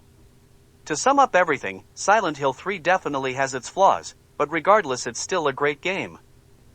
37. No More Heroes. Initially I avoided this title because I found its art style unsightly, and not to mention how back in the day the fact of how the media seemed to overly promote its existence caused me to ignore this game as well. But a decade and a half after release I decided to give this wee classic a chance, primarily because I saw a few clips from a long play that looked entertaining, but as well as from how other video games I originally wrote off as unworthy of playing, turned out to be masterpieces, and, sure enough, No More Heroes proved my first glance perspective wrong and earned itself into the ranks of the elites. Maybe not top tier, but really close. To start off, the story followed a cool premise, where to get into the pants of a beautiful woman, a hired killer has to earn himself the title of the world's greatest assassin, and to do so he has to eliminate the 10 who rank above him. Now in terms of the final goal, I don't fancy it all that much. I honestly think it somewhat lessens the image of the protagonist by making a rather cool character look too desperate, but that aside, I like the concept of having to slay the assassins ranking above him to take their space, as it establishes a strong driving force for the story, in essence not random or meaningless narratives, while also projecting a clear sense of progress as you move forward in the story, like when you assume the ranking of the person you just beat. It visibly depicts the protagonist inching closer towards his objective. Next, I'll praise this game in the sense of how the build-up to the next ranked assassin clash didn't just feel like repeating the same task over and over again. What I mean is it didn't follow a basic formula of, go to the next target slayer, beat up some henchmen and finally face the boss, as it instead added much nuance to make each level seem unique. Like the first target essentially follows the aforementioned description, but in contrast the path to number 9 entails a baseball mini-game of sorts where an enemy pitcher tosses a ball at you, and using proper timing you have to hit it back at them, as well as through a lineup of their allies to advance onwards. Likewise, a special segment in the subsequent stage involves a sprinkler system going off, which neutralizes the protagonist's electrical-based weapon and forces him to avoid combat till he can cut off the waterworks. So yeah, I like how each and every level felt different and or distinct. Besides the two, I just have to compliment the creativity of it all, as it never seemed forced or gimmicky either. With the top 10 assassins you have to face, I like all of their characterizations, but I do admit I wish the writers would have ordered their rankings a bit differently. Like, I'll just say placing too many women at the latter stages of the story ruined a good joke it built up, Like I'll say in a game like this you would expect the higher ranks to be dominated by males. But because of that predilection it totally catches you off guard when a pudgy old woman occupies one of the top seats, so the surprise comes with a bit of comedic relief as well, plus at the same time it can be rationalized as, with age comes experience. So maybe her longevity explains her status, like she has been in the business for so long that she understands all the ins and outs. So yeah, I thought this character ranking so high was honestly great on multiple levels, but the killer that comes immediately afterwards happens to be essentially a crazed sorority girl, which virtually undoes most of my logic for liking the placement of the prior assassin. Like a younger girl ranking higher implies that age and experience might not have played a factor, or at least as much as I thought, and likewise another lady assuming a top seat lessens the rational absurdity and or uniqueness of her predecessor. Also, in essence, two comedic relief characters in a row just diminished both of their returns by making the surprise seem overdone. With that said, I must acknowledge that reorganizing the ranking would also break certain plot points as well. Like I'll just say that something intertwined into the role of the sorority girl assassin kind of forces her to be one of the last targets, and its impact would not work if she encountered the protagonist before the old woman. On a similar note, one of the highest ranking male assassins, a magician/performer, also falls under the distinction of, I wish he wasn't ranked so high, but once more changing his position would also mean messing with necessary plot points that are probably more important in the long run. I just mentioned that second case to prove it wasn't a one-time occurrence. Since I just discussed comedic relief, I'll continue on with this title's excellent sense of humor. For example, between the scuffles with the top assassins, the protagonist always receives a memo about his next match, but sometimes an unrelated message will play first and mention something along the lines of, "This is the video store calling. Please return your overdue copy of How to Please a Woman 101 as soon as you can. Thanks and have a good day." Once again, inserting a funny or unexpected line in between serious moments can leave a more memorable impact.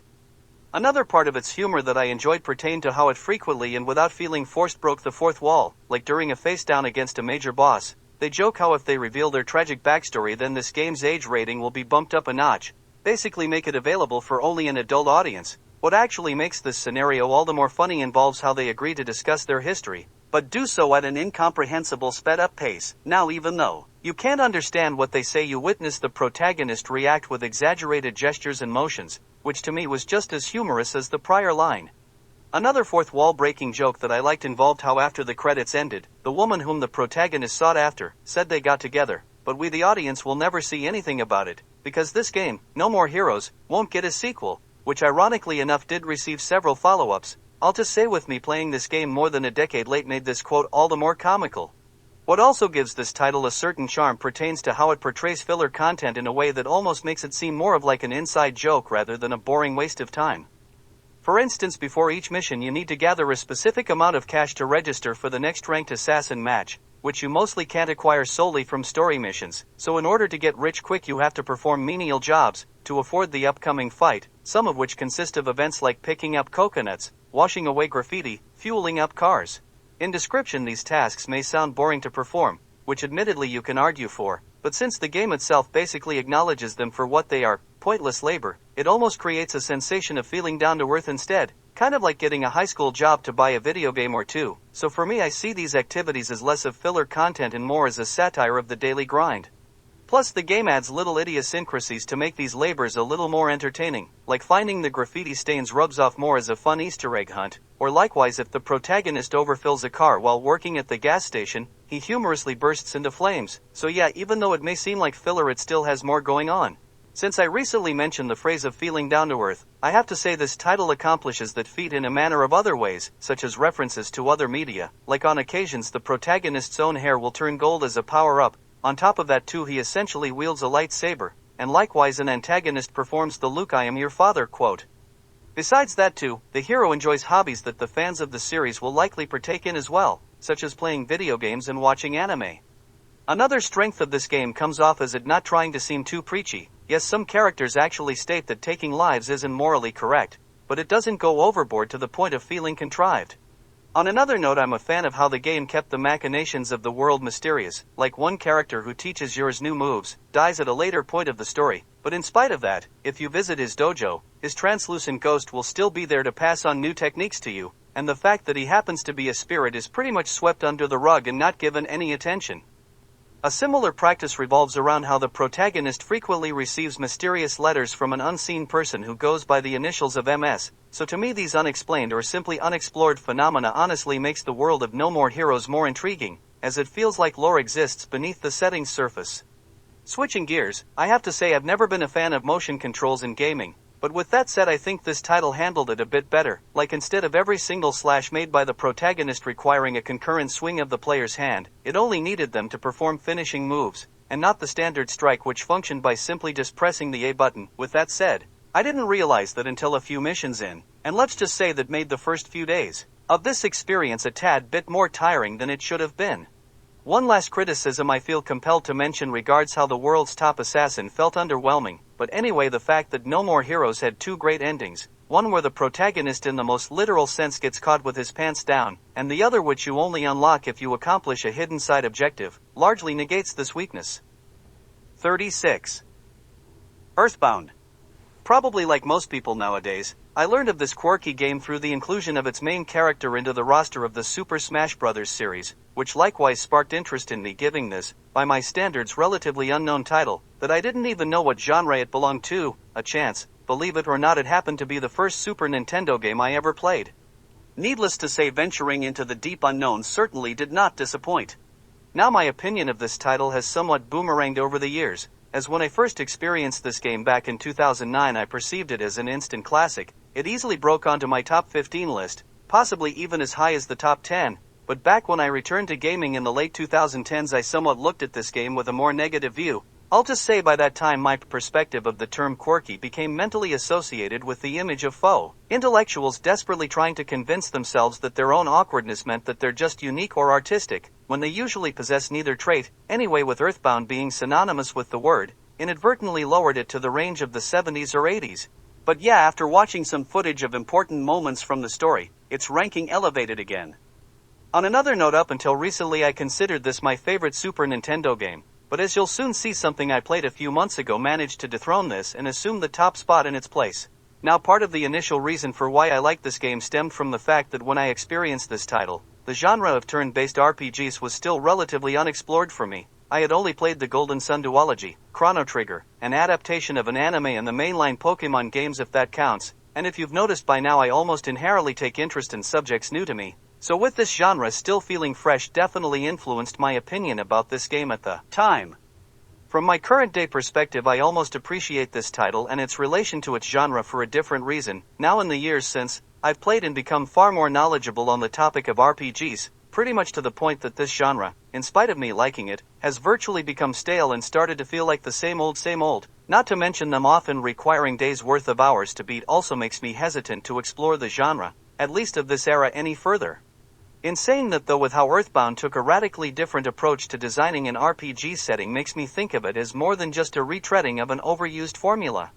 For example, the standard of this genre usually involve worlds consisting of kings, castles and dragons, often focus on a story of battling the evil empire, while consistently starring a teenage boy protagonist who begins his journey by waking up from a dream. But in contrast, Earthbound occurs in a modern setting, technically the past now, since it transpires in the 1990s, the decade of its release, but regardless it still exudes a distinct vibe separating it from the rest of its genre. Like, instead of wooden villages with dirt trails, Earthbound features actual cities with paved streets. Sometimes you'll see a car driving down them. Likewise, you can quest through everyday locations within its environment too, such as department stores, daycares, museums, or even an arcade, where you actually fight a boss.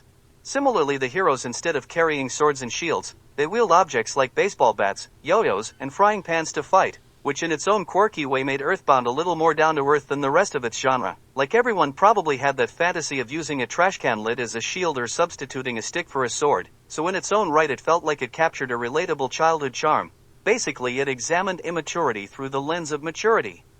To be perfectly accurate, you can find a fair number of futuristic RPGs, the Phantasy Star series for instance, so through that, non-medieval settings in RPGs do exist, but they aren't necessarily set in modern times like Earthbound, meaning they don't exactly feel down-to-earth or relatable, which is why I still see the latter as distinct, even though it may possess some out-of-this-world sci-fi elements as well.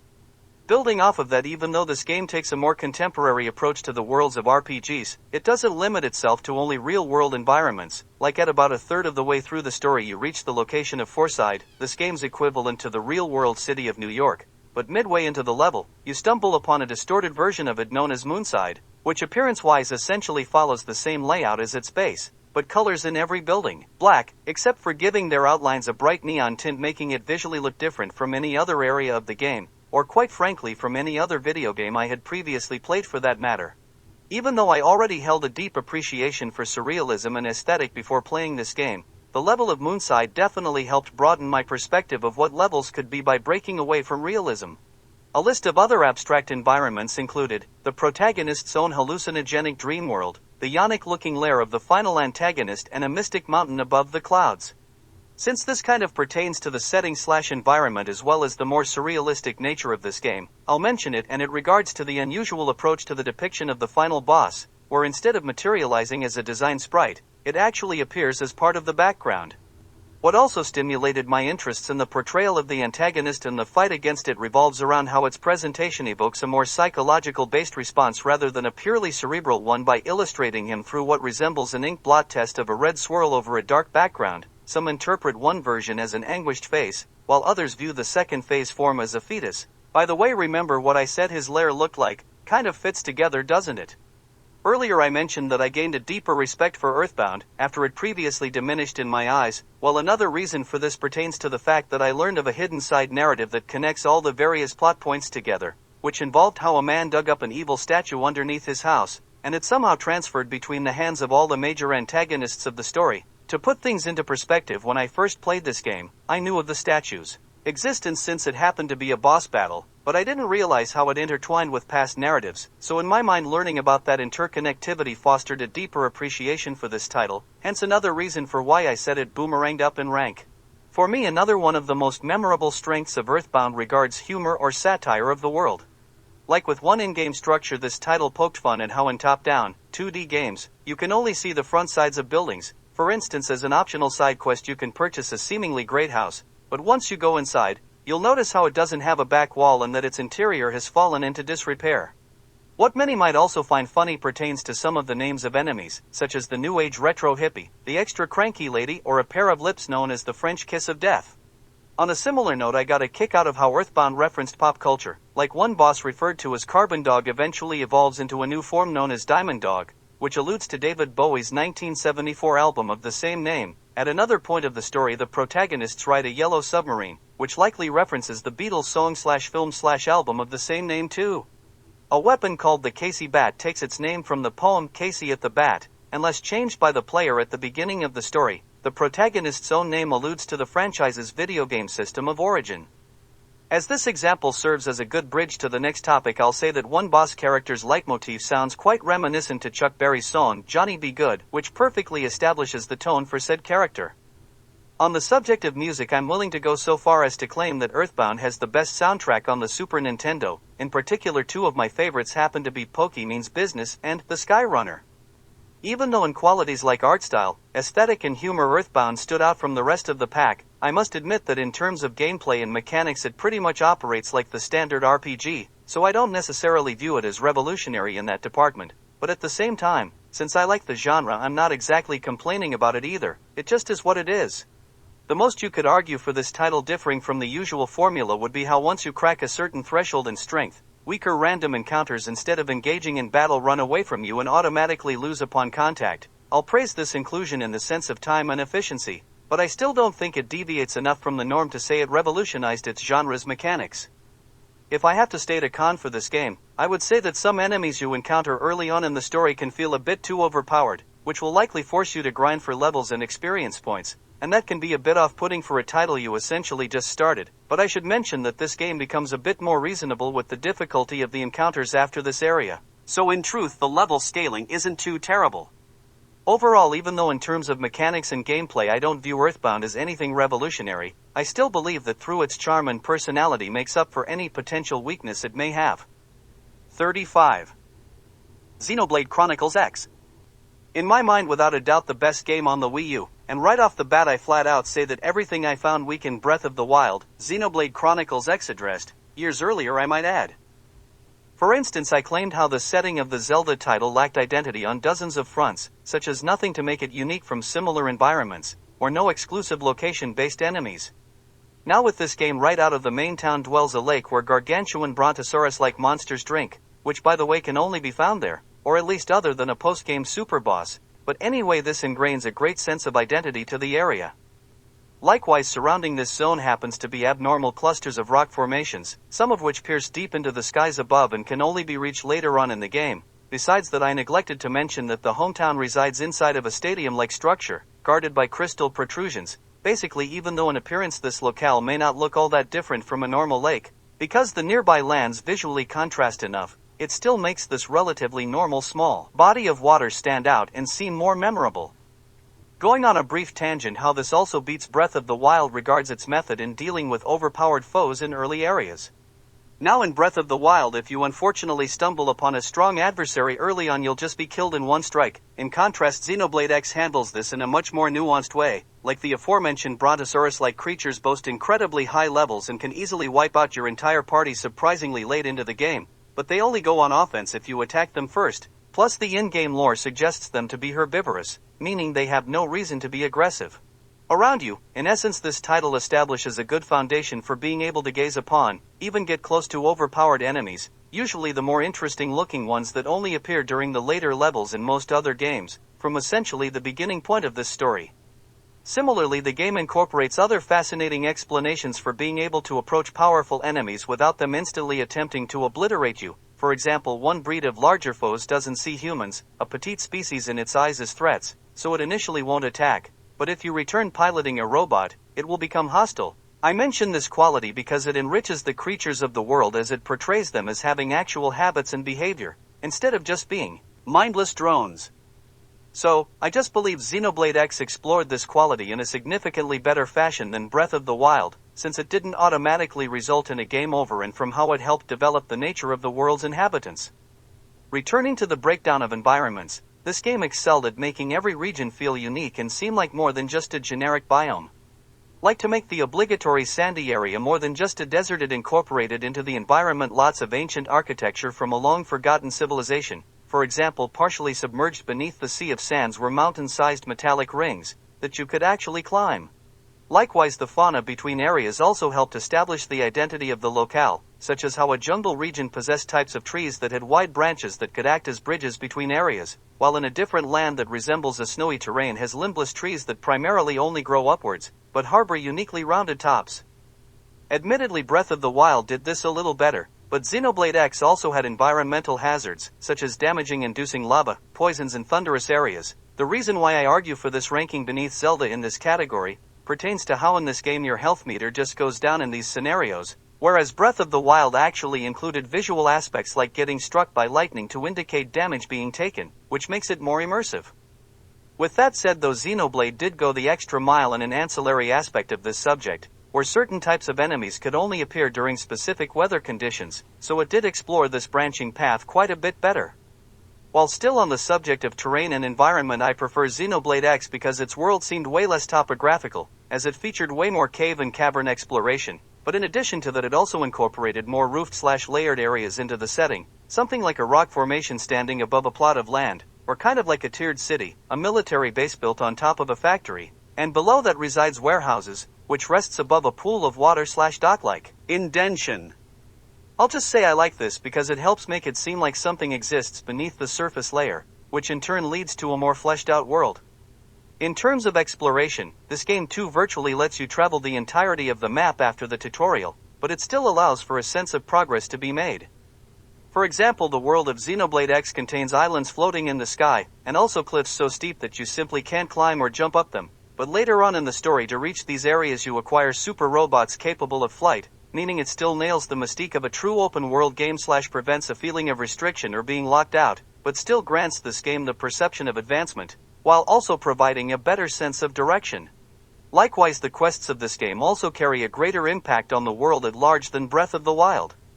For example, after the completion of some missions you might find that a new alien race has moved into your hometown, or another one has them parking their spaceship in an unoccupied zone, thus creating a new explorable area, as well as open up shops to sell improved equipment. Interjecting this game takes place on a foreign world after the destruction of the Earth. I'm mentioning that to contextualize that last sentence. In addition to introducing a new species, some quests terraform the actual landscape as well, like one will result in the creation of a water purification plant on one of the previously mentioned lakes, which in its own right produces another explorable space, but without ever rubbing off as intentionally locking you out of a certain area. Just to say this as well, I see this as a strong candidate for best setting of any video game, especially among true open-world games. On a side note, I forgot to mention this earlier, but in terms of size this game harbors a larger world than even Breath of the Wild. One other aspect I enjoyed about the quests and their influence on the world revolved around how, opposed to Breath of the Wild's, they actually felt multi-layered, and built off of each other, like following the construction of the water purification plant. A subsequent mission has a viral threat attack the scientists working there and you have to render aid to them. After that, if you recruited a certain alien race, they will volunteer to make robotic drones to defend the place, and require you test out their newest experiments. Skipping to later in the game, if you completed the prior objective, the person who made the sentries will have a newer model participate in an endgame fighting tournament. So yeah, with everything building off of each other, it helped induce a feeling that your actions mattered, and that these quests served as more than just pointless filler. Just to add this in as well, in terms of gameplay, Xenoblade functions more like an MMO rather than a traditional RPG, so this was a totally new experience for me, and that definitely bumped it up for me. On the flip side, for all I know, some other game may have done this system way better, but due to my lack of knowledge, I might not realize that. But anyway, I thoroughly enjoyed my time with this game. As with most RPGs, allowing the player to make decisions popped up in this title too. Now I mostly find their occasions as nothing too out of the ordinary, but it did sometimes feature a more interesting one.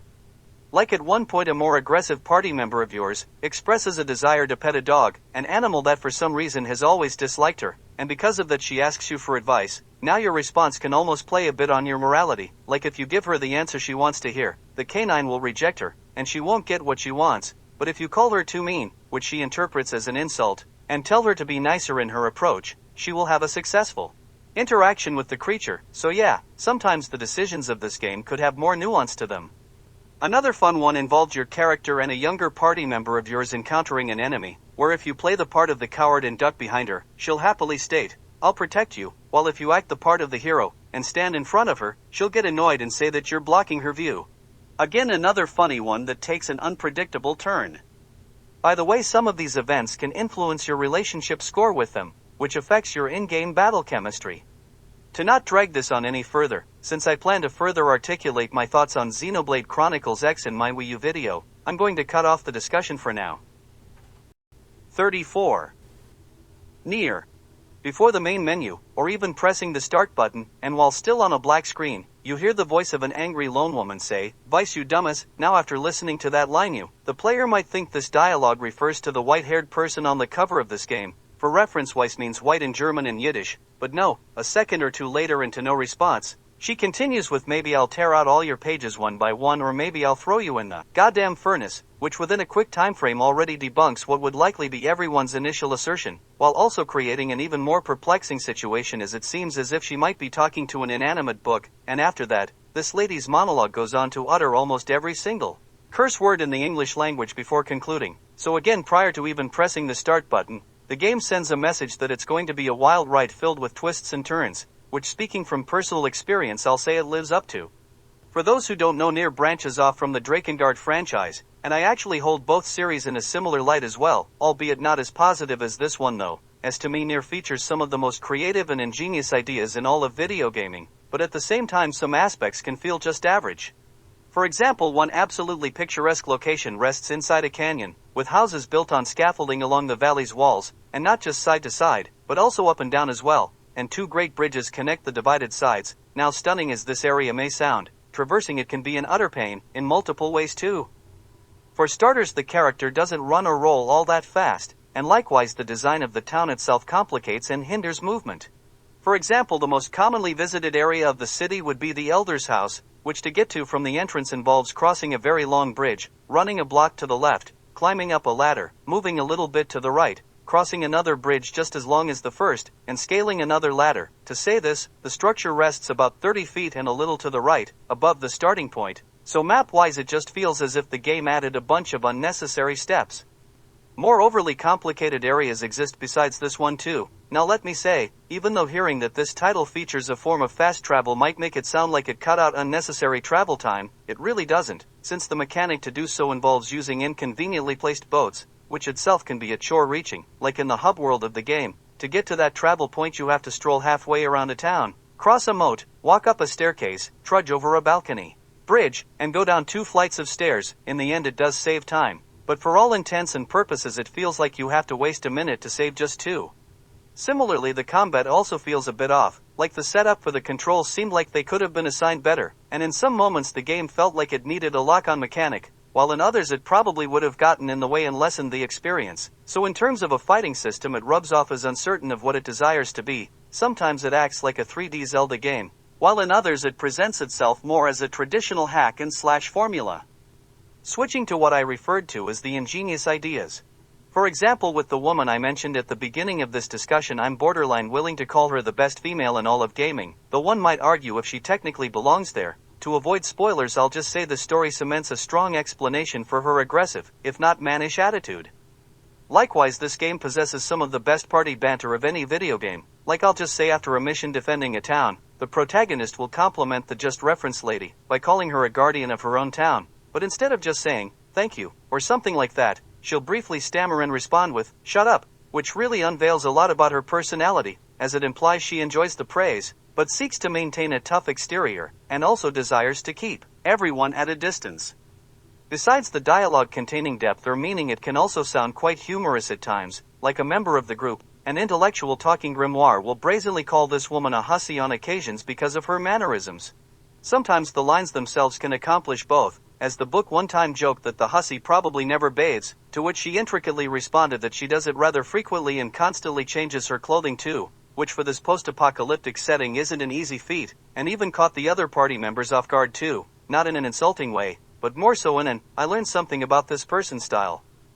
Once again, this stands as a great piece of dialogue, because its subtlety represents her shedding her abrasive demeanor, and bonding with the team by exposing a little bit of her hidden femininity. In addition to that, because of the subject matter, it still comes across as comical at first. In addition to that, I should mention that some of the dialogue can occasionally give you something to ponder on, like one quest entails the decision of letting an old person know that they've been living a life of lies for decades, which if you let them know might mentally break them in the end, or keeping it to yourself, which might actually protect them in the long run. So yeah, many of these quests and their subsequent dialogue can make you reflect on what is morally right.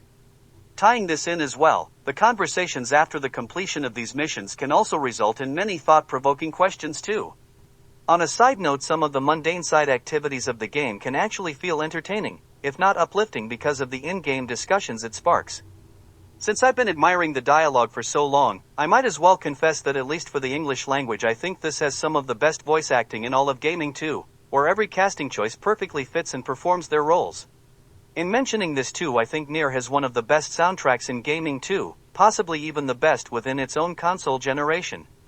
In terms of story and or themes, this also stands at the pinnacle, like the critics commonly cite the PlayStation 3 title of The Last of Us as one of the best video games ever made, because of how it expressed the theme of, how far would you go for a loved one, while Nier utterly dominates it in exploring this idea. Again, this dives into spoiler territory, so you'll have to take my word for it. On top of the themes, this game also possesses bold storytelling that never shies away from taking risks, as it has no fear of massive twists or surprisingly killing off major characters. In terms of atmosphere and environment, I rate this game rather highly, or at least with what it included, but I think it needed an extra explorable area or two, which apparently the remake of this title went on to do. Anyway, in regards to locations, it has everything from ancient abandoned factories to a haunted mansion depicted solely in black and white colors, to labyrinthian desert kingdoms, and likewise towards the end of the story it expands into territories that you wouldn't expect a game like this to gravitate towards.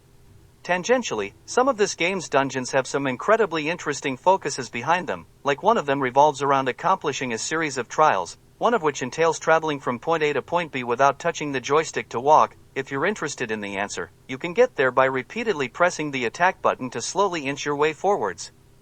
Anyway, I think this obstacle serves as a fascinating way of exploring the mechanics that we almost unconsciously use without even understanding how they truly operate. Like before this challenge, I didn't even realize that the attack slightly moved the position of the character.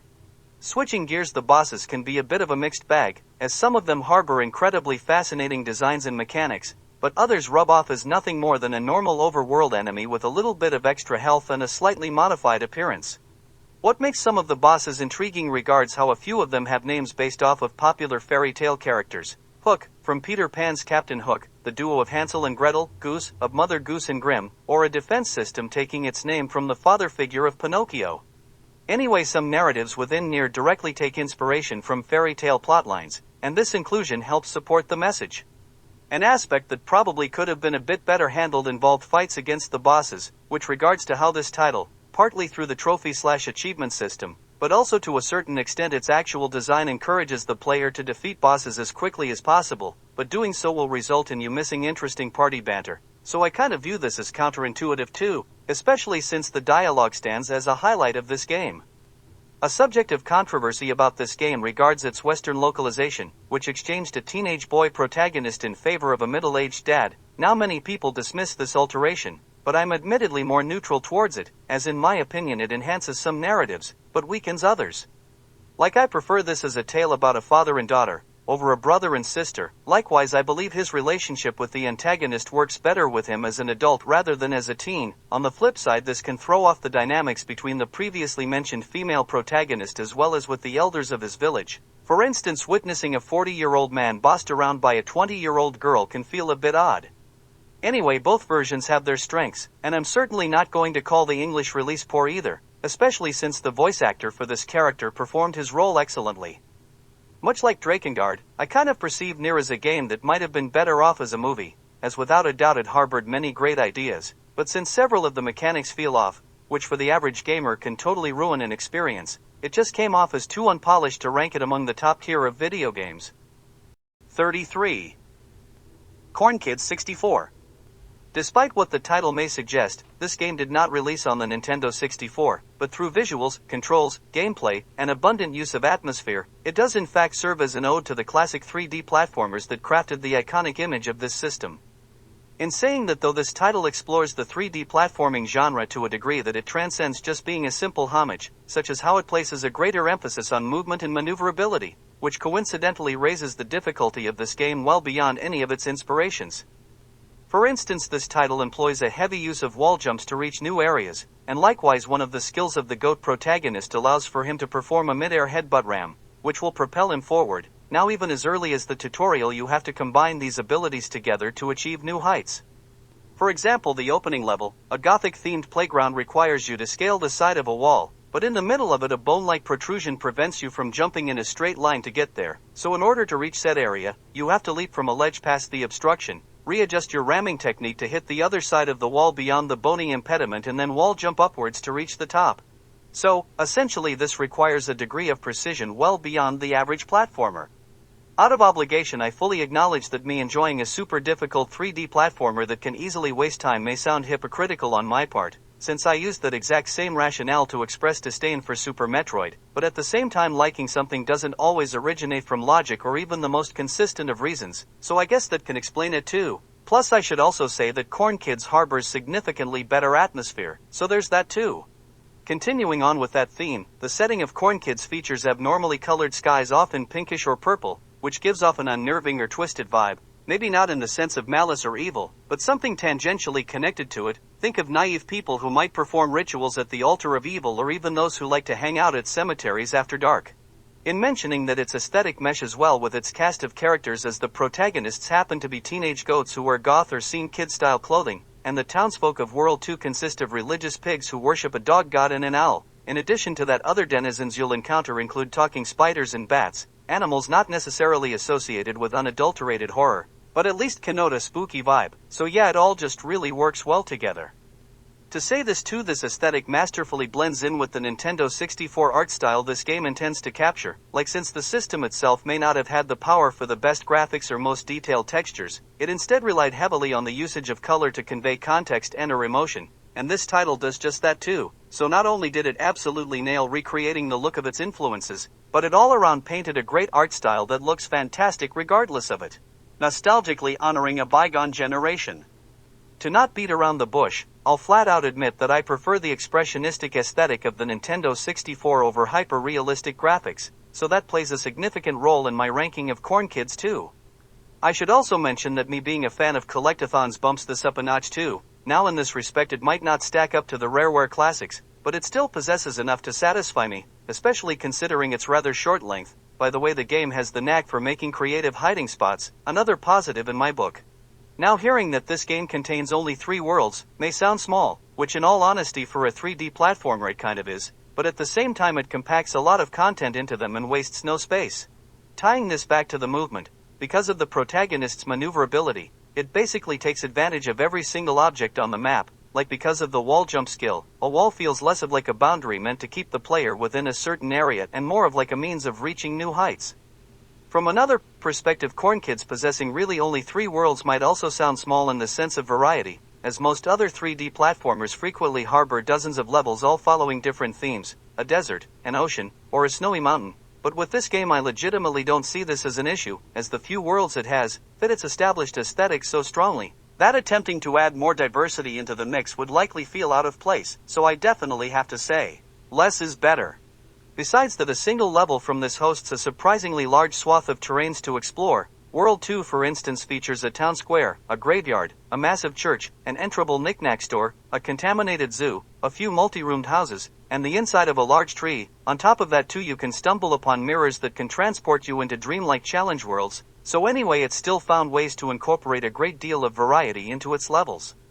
To mention this too that only covered the surface layer, as you can find many well-hidden secret areas too, like one mandatory segment had you dodging the fire breath of dragons, but if you accomplish an intentionally clandestine task you can uncover a concealed entrance, which lets you see the dragons from behind and learn that they share a body. Now I'm not praising this in terms of environment as I view it as too minuscule on its own, but inclusions like these really makes this world seem rich in depth and detail, like it harbors more than meets the eye.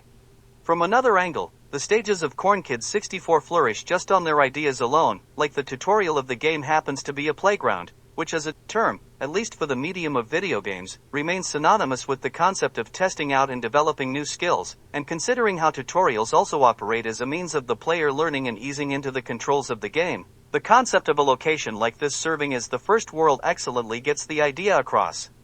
Returning to the protagonist, what makes his inclusion as the playable character interesting regards how it takes advantage of his natural traits, like instead of grabbing objects with his hands, he'll skewer said thingamajig with the horn atop his head to carry it around. Likewise, a later acquired ability allows the growth on his cranium to drill into certain types of ground and burrow around. He can use it to venture underneath walls, attack the bellies of shelled enemies, and defy gravity by digging up walls or ceilings.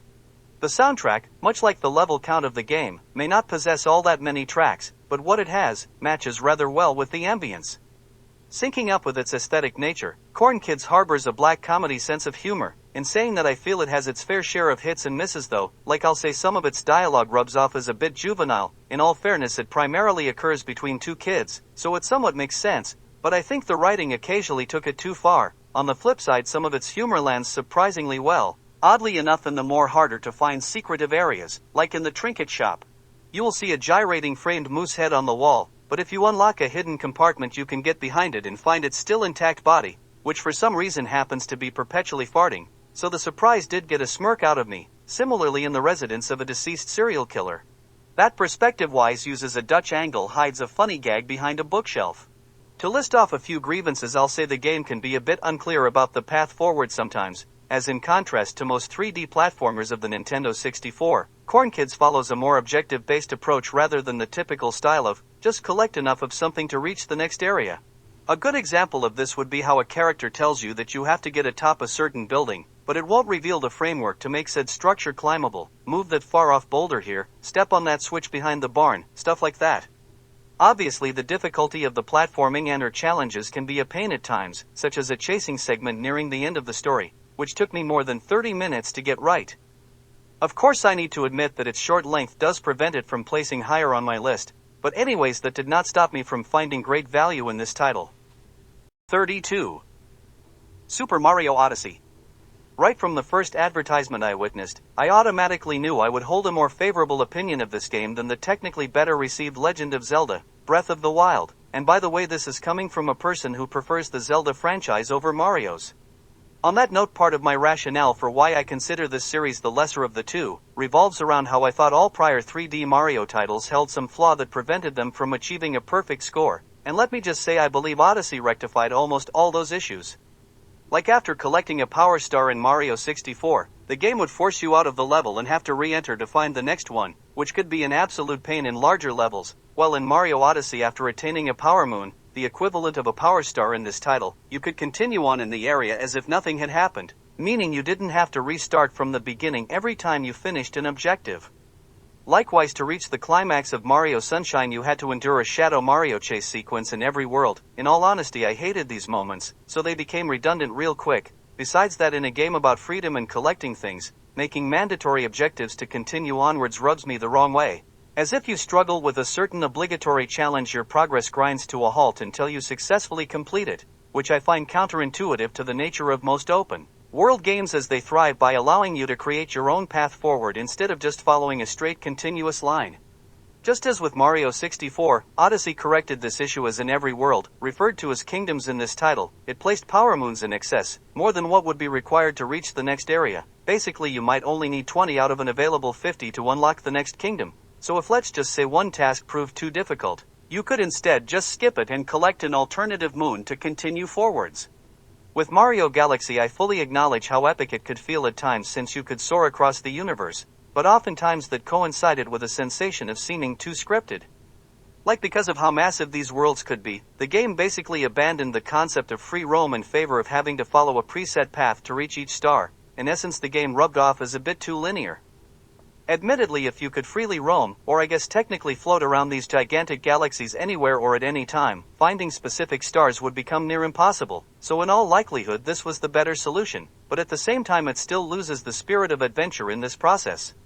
Once again, Odyssey remedied this problem while also retaining what made Galaxy seem epic, as its large-scale worlds allowed for free roam, thus returning a sense of adventure, but still had story-based events to recapture the more extravagant moments that Galaxy could depict. Likewise, this also dodges what I thought could be a potential issue, as if you hear that this title possesses around 900 collectible power moons, that likely implies that the vast majority of them will seem unmemorable and randomly placed. Well, even if that may be true for dozens of them, the fact that some of them coincide with over-the-top scenes or situations, like boss battles, musical numbers, races, and or climbing large structures, at least will leave a few iconic segments that you'll remember years later.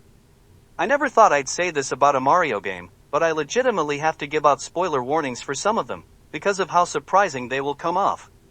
I won't reveal why, but what technically classifies as the game's final collectible power moon invokes one of the best moments of self-reflecting about the good times in all of gaming. In the vein of that, I view Mario Odyssey as one of the best games at tackling nostalgia, likely taking home the silver medal, as it will feature entire segments and levels dedicated to past titles. Like, rather frequently the gameplay will switch to a pixelated side perspective to replicate the appearance of the old 2D era, and likewise a post-game level serves as an ode to Mario 64, where the collectible power moons assume the shapes of stars. On the topic of post-game content, this game did it the right way, where after beating the final boss, dozens of new power moons became available in the old kingdoms you've already passed through. I say right way because I feel the previous Mario Incarnation 3D World did it the wrong way, as since it added several new levels and or worlds after claiming victory over the final boss, it felt disingenuous to claim that you actually finished the game, since you didn't have to traverse every area. Whereas adding new material to old worlds still maintains the impression that you started at the beginning and finished at the conclusion. Likewise, I even think it managed to incorporate the best aspects of 3D World's post-game content into its mold too, as its later levels consisted of hyper-difficult obstacles that the average person most likely would not be able to overcome. So I like the fact that it allowed incredibly difficult levels in the game, but prevented it from acting as an impediment to seeing the climax of the story. In essence, the casual players can technically beat the game, but at the same time it gives the more hardcore players a challenge mode of sorts. Basically, everyone wins. As you might guess, the manner in how Odyssey implemented its post-game content into its design fulfilled the same objective too. Like a new power moon might speed up a competitor in a racing level, or add an incredibly time-sensitive obstacle course to an existing structure. Again, the hardcore gamers get what they want, without the game having to gatekeep the casuals. Now all 3D Mario games, at least after 64, incorporate some sort of gimmick mechanic into their combat to separate themselves from the rest of the pack, such as with Mario Sunshine having its titular protagonist sporting a multi-purpose water pack that can spray enemies or even act as a rocket pack. Now Odyssey's would be how Mario, with his new hat aptly named Cappy, can attack foes and on certain types of adversaries can even gain control over them. To not beat around the bush, I easily view this as the best fight gimmick of all Mario games thus far. Like the spin from Mario Galaxy felt generic and unimpressive, while the water pack from Sunshine actually hindered movement and felt like it squandered its full potential by not taking advantage of itself. Now once again the cap toss from Odyssey fixed both issues of the past. In terms of movement, Mario could throw his hat, hover it in place and use it as a trampoline. In addition to that, Mario could take control of objects like poles, and use them to propel himself forward quite a distance, like at certain times it can act as a quick method of scaling a tall building or structure. With that said, I think this usage serves as a good example of how it took full advantage of this feature and implemented it into the game design in fun and interesting ways. In regards to the combat, the ability to possess enemies, without a doubt gives identity to this title, and also I have to say, if you haven't played this game yet, you might be surprised on what this works on. It's kind of fun to play as iconic species of the Mario universe for a change. In addition to that, the extra range from a tossed cap allowing you to reach and strike farther away foes comes as a cherry on top too. To be fair, I must acknowledge that certain enemies become more challenging opponents because of this quality, like if you can possess an enemy, that means you can't bring them down using the hat strike attack, making them inconvenient adversaries. On a similar note, sometimes the other uses of the hat can result in difficult controls, like you can get a speed-up boost to run across water, or even up specific walls if you toss the hat at a rocket flower. While many of these situations require multiple uses of said item, meaning that while in motion you have to recollect them again, and if you throw the hat during the sped up state, that changes the control scheme, and at least for me, frequently sent me off course during hard challenges. So, I do have to say that the controls could be jumbled up by this feature. Despite all my praise for this game, I do have some minor criticisms. For example, I felt the levels themselves often felt uncreative, as they quite frequently resembled the appearance and locale of real-world locations, so they didn't feel as original when compared to other Mario titles. Similarly, I also have to mention that to prevent the overlapping of events, these larger worlds spread the environment a little too thin, which seemed like it wasted space and made travel take longer than necessary. Again, I don't view this as anything too major, but it definitely can feel a little too drawn out at times. This may be a minor detail, but since it got a good chuckle out of me, I figured I'd mention it anyways. Now in every world you can find some birds feeding on the ground, and if you approach them they fly away. Now funnily enough, in the ice level you can stumble upon penguins doing the same thing, and sure enough, if you proceed to them in the same fashion, they fly away too, even though the species itself has long since lost the ability of flight. Again, as minor as this may seem, its sheer goofiness made it worthy of a mention for me. Overall, Mario Odyssey came very close to dethroning what I consider as my favorite Mario title, which in all honesty I think it only retained because of hardware limitations unintentionally spawning abstract and totally unique worlds. Oh, and for the record, I enjoyed this title so much that I actually bothered to max out the Power Moon counter at a number of 999. Other than purchasing all the costumes, I basically 100% had everything. 31. Hitman, Blood Money. For me, what makes this the best entry in the Hitman franchise doesn't stem from the fact that it excels in any particular grading criteria, but from its consistency across the board. Earlier I openly expressed how Hitman Contracts possessed superior atmosphere to Blood Money, but since it essentially rehashed old material from the first entry, that resulted in a lackluster plot. While even though the atmosphere of Blood Money might not achieve the same heights as its predecessor, I still view it as having the second best in the franchise, so it still deserves accolades regardless of it being only number 2. Likewise, Hitman, codename 47, followed a better premise than Blood Money, but poor programming and mechanics left it frustrating, if not near unplayable for many. Much the same as before, Blood Money might not have had the best plot of the franchise, but it still rates on the higher end of all the games, while above Contracts, if you get my drift. On that note, Blood Money suffered from none of the other issues that tarnished the scores of the other entries of the series, which for some reason all of them seem to possess, so nothing really hampered the experience. As I previously said, its story easily wins against Contracts, and design-wise it operates well above the pay grade of codename 47. Admittedly, the newer titles might function better than it in this aspect, but if you decide to play Blood Money, it won't give you any headaches. Overall, even though it might not be the best competitor in any single subject, it essentially ranks number 2 at everything, so from sheer consistency and no major drawbacks, it ultimately comes out on top. Onto its actual content and how it succeeds. To start off, it established a good system to encourage you to play the game as correctly as possible. For example, as this title revolves around stealthily eliminating targets, the fewer errors you make during the mission, the more money you earn for its completion, which on multiple levels works. From an in-game optics perspective, leaving as little evidence as possible makes it harder for the law to track you or your client. hence a greater payment for attracting less attention. Likewise, from the player's standpoint, performing better grants you more cash, which can be used to purchase upgrades to help with later objectives. On that same note, if let's just say you failed to accomplish the perfect run, but mostly did everything right, you still receive a reward deserving of your performance. Again, I reiterate how in contracts, a mission done 99% correctly had no different in outcome than one where everything went completely wrong, or at least if you took out the targets. Whereas in Blood Money, if the highest amount of income you could make in a certain mission would be $1 million, you could still receive 90% of that if you left only a few blemishes, while on the flip side, if you operated poorly you might only earn a fraction of that. So at the end of the day it felt like a more rewarding and fairer format, which also encouraged you to play smarter instead of just mindlessly tackling everything. Even though in my opinion it never ranked number one in any of the categories for grading criteria against the rest of the franchise, if you dive deeper into the specifics, it does come out the best in certain areas, like the new Hitman trilogy may possess technically more intricate levels, but despite that I wouldn't necessarily call them better or more memorable than those of its predecessor, because Blood Money excelled at constructing an identity for its various environments. For instance, one mission occurred in what would be its world's equivalent of the Playboy Mansion, except set on a remote snowy mountain during a Christmas party. Now because of this, all the bunnies wore alluring Mrs. Claus outfits while walking around, which in and of itself hints at the nature of this gathering, as well as with the intention of its guests, so it establishes a persona for the level beyond just describing its terrain and features. Going off on a bit of a tangent, I also have to say this game found the right balance between the nature of the level and what it could show. I say that because earlier I mentioned my issues with how Hitman Contracts wrote as depraved a party as possible, but then in terms of lewdness could not depict anything beyond just a sensual dance, whereas the similar level in Blood Money didn't try to write itself into anything more than it was. Other interesting and memorable missions from the game include a now gang-infested amusement park, an opera house, breaking into an insane asylum to free a captured ally, a seemingly normal neighborhood where one of its birthday celebrating residents happens to be under the Witness Protection Program, a steamboat cruise, a massively scaled Mardi Gras festival in New Orleans, and one of the final objectives took place at the White House. Another intangible where Blood Money stood as the best of the franchise involved its epilogue mission, which I will not spoil, but I'll at least say it reinforced an earlier lesson of the game, where it told the player, leave no witnesses behind, and I'll just say you fully embraced that phrase.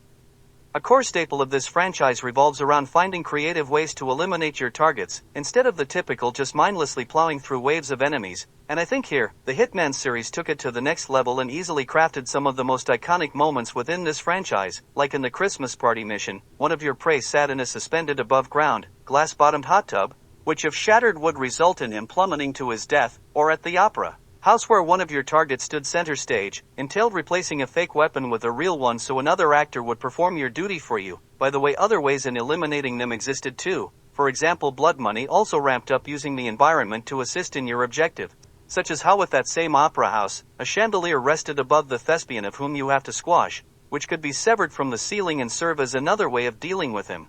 Similar to how you eliminate your targets, how you approach these levels also had much variety. Like with the asylum level, you had many different ways you could sneak into the facility, such as stealing the registration forms from a soon-to-be patient and claiming to be him, or alternatively you could scale some pipes on the side of the building to gain access to the roof and go in through a window or balcony door. So again, all the different methods of completing a level helped these areas feel incredibly well thought out and also offered much replayability. What also made these levels seem a little more rewarding regarded how some of them contained their own exclusive weapon, not found in any other locale, but if you exited the location of the mission carrying said item. For reference, in Hitman the level doesn't automatically end if you eliminate your target, you have to successfully escape the area too. That weapon would become permanently yours, and you could take it to other missions where it normally wouldn't appear. Anyway, I enjoyed this aspect because it adds a little bit of extra content / unlockables to the game, which further incentivizes replaying old levels. If I have to air a grievance against the game, I'll say its non-typical controls could take a while to get used to. For example, one simple button press immediately drops your weapon to the ground, and with a stealth-based game like this, I'll just say mistaking this button for another at the wrong time resulted in a few bad ends for me. 30. Pokemon Snap. A few years back, a sequel to this game aptly named New Pokemon Snap released, nearly 20 years after the first title, but in watching its footage, its content never achieved the same heights for me as the original, despite it belonging to a far more powerful console and even having a wider selection of Pokemon to portray in its photography-based gameplay. And my rationale for why the first iteration trounces the sequel primarily stems from the idea that it as a game, and quite frankly with the franchise itself, maintains simplicity. For example, this title debuted when only the first generation of Pokémon had been released, thus allowing for with what the game could include, a more coherent and natural feeling, like the appearances of the original Pokémon's lineup followed a similar design pattern more resembling monsters or animals, so visually they all felt like they originated from the same world. For reference, the looks of the newer generations have over time assumed a more humanoid or even cute appearance, which makes their multi-generational gatherings kind of clash, since they seem like they belong to different franchises. Likewise, the original Pokémon Snap only dealing with one generation left little room for disappointment, like even though only 63 photographable Pokémon appeared, it still rubbed off like it decently represented the established franchise. In addition to that, this title released in an era where not everything Pokémon related instantly ended up logged onto some internet database, basically secrets could still be kept, and playground rumors couldn't necessarily be debunked or confirmed as easily as today. Well, this game played up that notion with the story's final encounter, Mew, the secret 151st Pokémon, who at the time many people didn't even know existed, since in the mainline games, it remained unobtainable, without the use of cheats. Needless to say, this created a monumental moment, as the final boss to a game about photographing rare Pokémon happened to conclude with the rarest of them all, or at least for the time. So in its own unique way, this inclusion played with the lore of the series both in and out of the real world. Like in-game, it's special because it acknowledges the near-mythical status of Mew, and in the real world, it works because it confirms and or happens to be one of the earliest portrayals of this entity, largely perceived as just a playground rumor. On a side note, I have to say any later installments of Snap can't really replicate these effects, since now dozens of mythical/unobtainable Pokémon exist, so it won't mean anything anymore.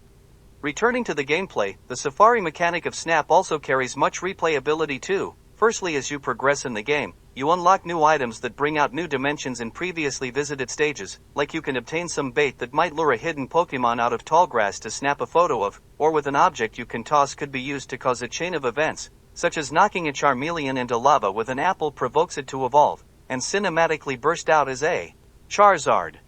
Anyway, the interactive nature of the gameplay elevated this title beyond just a simple photography game. Secondly, this title also encourages replay through a points system, so trying to get a new high score, which happens to be one of the methods of attaining new items, also encourages subsequent plays. By the way, a side objective involves photographing landmarks resembling certain species of Pokémon, so there's more to the game than just taking pictures of living things. Now, hearing that this game only features 7 stages may at first sound underwhelming, but with that said, they do contain much variety within them. Like a level labeled River has more than just water to its name, as it includes jungles off to its side, which also feature insects hanging off of trees, or at their roots dwell some grass-type species. These locations harbor great atmosphere as well, which helps make them feel distinct from each other. Obviously, an area like Volcano will stand out from the others, but even with ones that might sound similar somehow differ, such as with the 2 stages named Tunnel and Cave respectively. For example, the former centers more around machinery and naturally focuses on electricity, as they work together to dig out a tunnel, while the latter feels untouched by mankind and emphasizes its coldness with a bluer, icier tone. So again, the applied aesthetics makes these locales more interesting and diverse looking.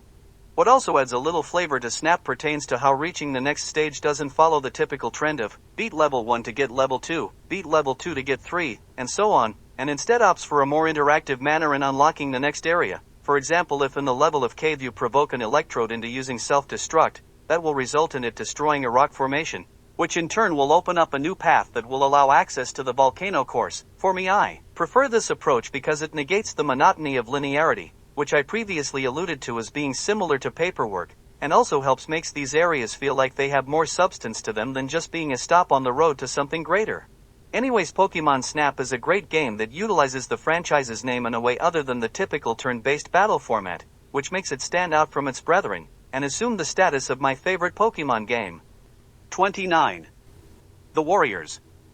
A video game-related comment I've commonly heard involved calling Sega's popular Yakuza franchise Japan's answer to Grand Theft Auto, but in all honesty, I think a more valid statement would be by saying The Warriors is Grand Theft Auto's direct challenge to Yakuza for the throne of the 3D beat-em-up genre. For those that don't know, this video game adaptation of a 1979 cult classic film, which in my younger days I considered my favorite movie, shares the same developers as the ever-popular Grand Theft Auto franchise.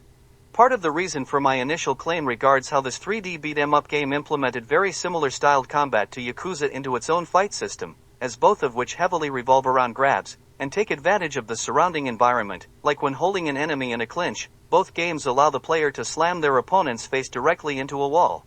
Likewise, both titles explore interactiveness with items, such as how in both games you can find various objects on the ground and use them as weapons in combat. Similarly, both titles occasionally make cutscenes out of wielding these items in battle, something like breaking a glass bottle over an enemy's head. Being upfront about it, the Warriors features some of the most satisfying hand-to-hand combat of any video game. What actually gives it a leg up over Yakuza regards how you can fight anyone at any time. Like the popular Sega series restricts combat to a specific mode and can only activate when engaged by an enemy, whereas again with the Warriors you can pick a fight with any random pedestrian. Besides that, these games resemble each other narratively too, as they both center around crime and gang-related activity, as well as with possessing stories that focus on framing technically morally good people mixed up in law-breaking activities. Onto the game itself. Now the adaptation follows the plot of the movie, but in addition to that tacks on a new narrative about the events leading up to the film's plot, which contains several of the cast's backstories and how they joined up with the titular gang. Now the movie featured a plot of all the various gangs of New York City coming together in the hopes of forming a peace treaty, but as the film faced a limited runtime, most of those other gangs went unexplored in the original story. Well, since the game had no such restrictions, it wrote into its side content narratives that fleshed out many of those untouched cliques, so it as a work actually broadened the universe of the existing plot. Breaking away from its relation to the movie, the game included several fun mini-games and modes, such as being able to create your own original gang from existing characters, which could be used in team battles against other groups. I say that because other factions included police or pedestrians. A favorite minigame of mine was King of the Hill, where you and your team could score points by occupying a highlighted portion of the map and preventing other gangs from entering. For me, what lessened the game would have been rhythm segments and moments where you, the player, had to repeatedly press the same button over and over again within a set time frame, which even measured as difficult against other games using this same feature. I also have to say spray painting / tagging required a little too much precision early, so it started off as difficult, but unlike the other negatives, it can become easier after practice, but it still takes a bit of dedication to get the hang of. Overall, this happens to be one of the few times of when a game adaptation of a film actually enhanced its source material. 28. Yakuza. As a narrative, I believe Yakuza stands as a strong candidate for the best story in all of video gaming, but even beyond that, its well-crafted messaging and thematic depth help further cement that the medium of video games can be interpreted as works of art.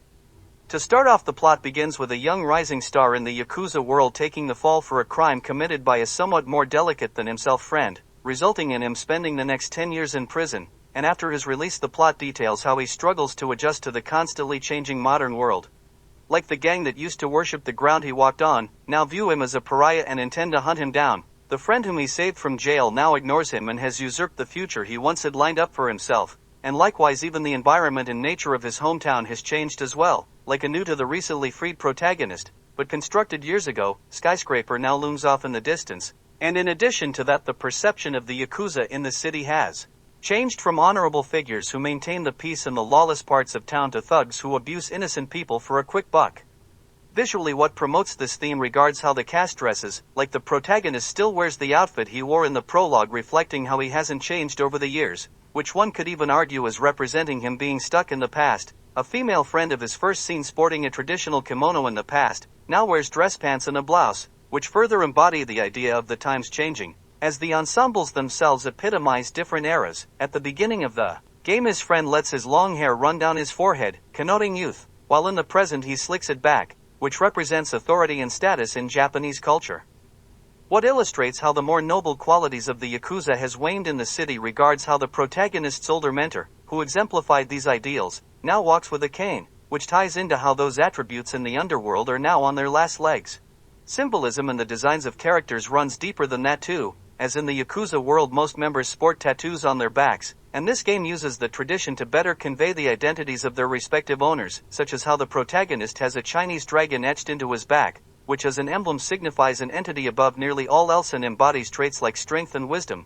Now in contrast, his usurper friend bears the imprint of two carps, which according to East Asian mythology, have the potential to evolve into dragons themselves if they manage to swim up a raging waterfall. In essence, I'm assuming the original trajectory set for the protagonist equates his own personal attempt at becoming a dragon. Likewise, on the back of a major foil to the protagonist resides the image of a tiger, which as per the same folklore represent the only creature capable of rivaling a dragon. So again, many of these tattoos thematically represent the intended roles of several cast members. Another praiseworthy aspect of this game regards how it displays no fear in killing off major characters, which enhances the narrative of the protagonist being no longer able to return to his past. Going off on a tangent, a popular recent trend of the modern video game industry involves giving their respective heroes a kid they have to guide and take care of, usually with the intention of depicting a tale about maturation. Needless to say, I'm no fan of this plot device, but I believe Yakuza serves as one of the few instances of where it works. Not to spoil anything, but I'll state the game uses this as a symbolic answer for what you do when you have no past to return to. Onto the actual gameplay. Now, first off, I should mention that I played Yakuza 2 first, which definitely made this game's mechanics and controls look weak in comparison, which to a certain extent might influence my opinion. To start off, this title basically classifies as a 3D beat-em-up game, where generally after a random encounter you have to fight against a mob of enemies. What stands out with its battle system involves how it incorporates the environment into its combat, like if you might be grabbing an enemy you can slam them face first into walls, or also from picking up random objects littered around the battlefield to use against your foes. Now, most of these attacks classify as a special move type known as heats, where you can only perform them after filling up or reaching a certain threshold on an energy bar. But anyways, since they generally inflict massive damage to your enemies and all around look cool, preventing them from being spammable stops the game from being too easy and keeps the occasions of where you can utilize the moves feeling special. In terms of basic combat, this is where it noticeably looks weaker than its sequel. Like in both titles, you can spend battle points to unlock and upgrade moves. Except in the predecessor, some of these enhancements actually lessened the combat for me. Like one of my favorite techniques ended up replaced by a technically, I say this loosely, better one. For instance, I'm referring to a clinched charged blow. Now, when used at the beginning of the story, it acted as a sweeping punch, which could knock down multiple enemies standing next to each other as collateral, so it could be incredibly useful when swarmed by several opponents. But after upgrading said move, it turned into a power kick, where as collateral it only hits enemies stationed directly behind the person who you used it on. And by the way, when harnessed it consumes some of your heat energy too, so on many occasions it disrupted several of my future plans. Technically you can still use the sweeping punch version, but only if your heat bar sits beneath a certain threshold. So again, some of the combat upgrades downright interfered with my playstyle and forced me to change my preferred strategy. This next complaint really only holds any weight because I played the sequel first, but I also have to mention that I dislike that all heat abilities weren't unlocked from the start. In particular, I'm not a fan of this quality, since their intended usage stems more from utilizing the environment in combat rather than from learning skills to perform advanced techniques, so to me it just feels like an unnecessary limitation. Anyway, despite the fighting system having some relatively minor setbacks, I still overall have to say I thoroughly enjoyed the combat, and if not for me playing the Yakuza series out of order, this likely would not have been an issue. 27. Super Mario 64. From prior hints and revelations, you probably guessed it already, but I rate Super Mario 64 as the best within the franchise. First and foremost, this happens to be one of the most freeing experiences in all of gaming, as historically it marks the biggest leap into the 3D world. But besides that, it evokes sensations of being able to go anywhere. The wing cap lets you fly through the air. As Metal Mario, you could sink to the bottom of the ocean and walk along its floor, or even from the fact that you could launch yourself out of a cannon, or race a penguin on an icy downhill slide, so at least at the time nothing in this game felt off limits. On top of all that, the game expressed masterful ambience and range. In all honesty, in this category I don't think any other entry within the entire franchise even comes close to competing against this game, as its worlds could go from a cheery upbeat battlefield to a haunted house, or from a sea of fire to a lifeless lake that somehow evokes seemingly contradictory emotions, as it can feel uplifting while depressing, or tranquil with danger lurking around every crevice. The new brand of level design even emphasized exploration, as it did away with the repetitive system of go from point A to point B to finish a stage, and exchanged it for an open map, where to advance onwards to later areas, you had to collect stars that by the amount of them you held would unlock doors in the hub world of Princess Peach's castle. Likewise, this new format allowed you to progress onto later portions of the game. If let's just say you struggled with collecting a certain star, gathering 100 coins on Rainbow Rite for instance. Since you didn't need to fetch everything to continue on to the next level, you could still move forward and complete the game, whereas in the prior 2D Mario games since progressing meant making it to the finish line, if let's just say World 7-3 proved too challenging because of all the jumping fish and flying turtles, you would likely end up stuck there and couldn't experience the rest of the game. To be fair, later entries usually included branching paths to prevent this occurrence, but it did not totally prevent it, especially in the later worlds. Whereas again with Mario 64 you can skip collecting a difficult star or find an alternate one to substitute for it if necessary to see the final sections of the game. The methods of reaching these new levels oozed creativity as well, as it involved jumping into paintings to teleport you to unique lands, which induced an imaginative sensation that a portrait could contain an entire world. In terms of music, I also have to declare that I think 64 has the best soundtrack within the Mario franchise. Now yes, I acknowledge that later entries had superior productions behind them, as well as higher quality audio, but I still contend that Super Mario 64 beats them out, primarily because it has the best range. For example, most other entries of this series rarely ever venture off from upbeat tunes, whereas this one expressed a willingness to explore other moods, such as how Dire Docks can sound relaxing, but also depressing, and likewise the merry-go-round tune can feel more chilling than any other spooky-themed level in a Mario game. Again, as subjective as this may sound, I think its greater range gives it the edge in the end. A common criticism of this landmark title regards how by current standards it graphically aged poorly, particularly with its main antagonist, but in saying that with some aspects it unintentionally resulted in a more abstract unaging style. Take Wet Dry World for instance, where in attempting to construct an underwater sunken city, it inadvertently produced one of the most unique and original stages that basically resembles nothing else. The closest thing I could think of would be a box of old-time children's construction toys, which even then still seems unconventional and distinctive. Beyond the two, in several instances the sharp pointy angular shapes of both the cast and in-game structures could be misconstrued as more of an experimental art style rather than just a limitation of technology, so in a certain sense these low poly models and textures help establish an identity for this game. Now in some areas I can't deny that Super Mario 64 hasn't aged as gracefully. Controls, the camera, and of course how collecting a star automatically boots you out of a world, which can be frustrating in certain levels where two of them can be stationed close to each other. Overall, Super Mario 64 is as great as it is influential, and its sheer imagination and attention to mood will age finer than any graphics ever could. 26. Ratchet and Clank. I've probably mentioned this a dozen or so odd times by now, especially for some reason with this system in particular, but this also happens to be a series where I began with a superior sequel rather than the franchise's point of origin, and needless to say that caused me to notice some issues, mainly quality of life ones, that likely would have gone overlooked if I started here instead, but anyways that didn't prevent me from enjoying this game, and its ranking serves as evidence. Now, one of the ways in how this installment seems less refined to its continuation stemmed from its weapon wheel system, which for reference served as a way in quickly changing out weapons. For example, when utilizing this feature in the sequel, its use paused the screen and prevented enemies from harming you, while in this game, foes could still land hits on you, and because it felt like opponents could attack you with cheap blows, it just coerced me to take the longer and more time-consuming way of switching out weapons in the main menu pause screen. In all fairness, I don't view it as all that much of a detriment, but after playing the second game it does feel inconvenient. On another note, as this title kicked off a new franchise, it told the story of how the titular protagonist duo acquired much of their useful gear and interesting items, stuff that lets you jump higher, walk upside down, grind rails, or dive deep underwater. Now, as the second game continued off of this one after a few intro levels, you essentially gain access to all those more unique equipment at a far earlier point of the story, so it felt like the follow-up got to the more riveting content quicker, meaning that this game felt slower in comparison.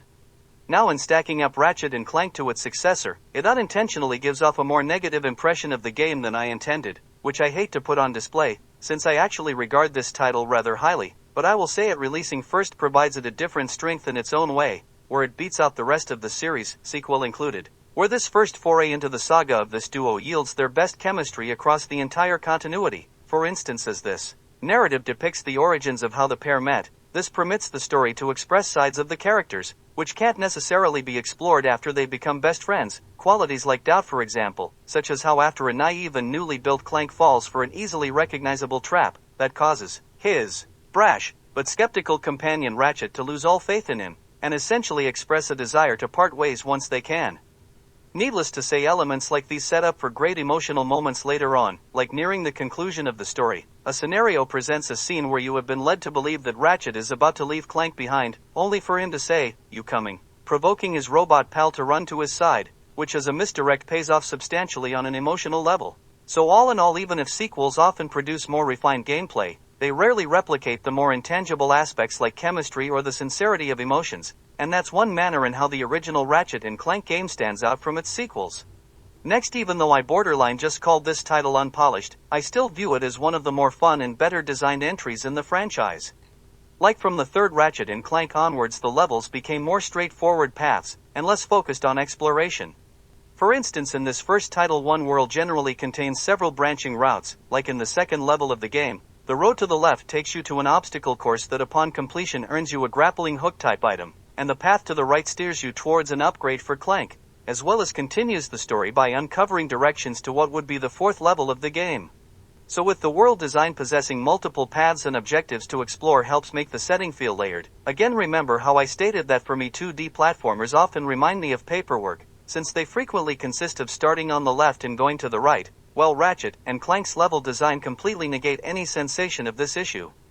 In terms of the game's weapons, I view this set as one of the franchise's best, though its sequel far surpasses them in terms of creativity and uniqueness, but in particular one weapon, if you can even call it that, vividly etched itself into my memory, because of how different it was, or at least with what future installments would toy around with, and this non-lethal tool, an annoying megaphone item known as the Taunter, which instead of damaging enemies, lured them to you. Besides that, the image of said weapon always pops into my mind when I think of the first Ratchet and Clank game, because its use in solving an optional puzzle happened to be the last objective before achieving 100% completion status, or at least in the sense of utilizing the item collected inside to purchase the last upgrade that would amount to 100%. Basically, an object known as a golden bolt rested behind an energy barrier that barred entry inside, but in wielding the Taunter, you could trick an enemy into dispelling the barricade, so you could go inside and take your prize. Anyway, the event may sound insignificant, but because I deciphered this enigma on my own, and without the help of the internet, made it all the more memorable for me. 25. Terranigma. Thematically one of the greatest games ever made, but with that said, I'm not sure if this stems from sheer luck, me overanalyzing the material, or if the writers actually possessed a deep understanding of advanced metaphysics.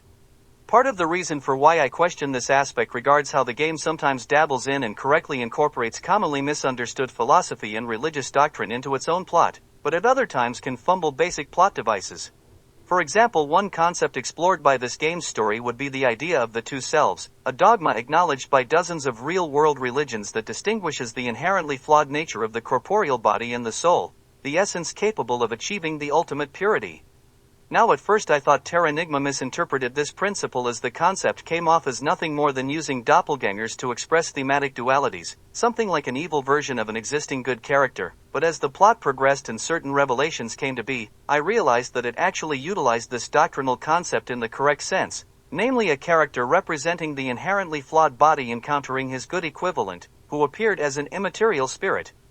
The plot never confirms, but heavily implies that this counterpart had since perished, so basically their respective states of being in my mind validated that this story possessed a much deeper subtext and not just a surface layer understanding. I'll say before this point I questioned if this game actually comprehended hardcore philosophy or if it just threw out random terms and phrases that sounded cool.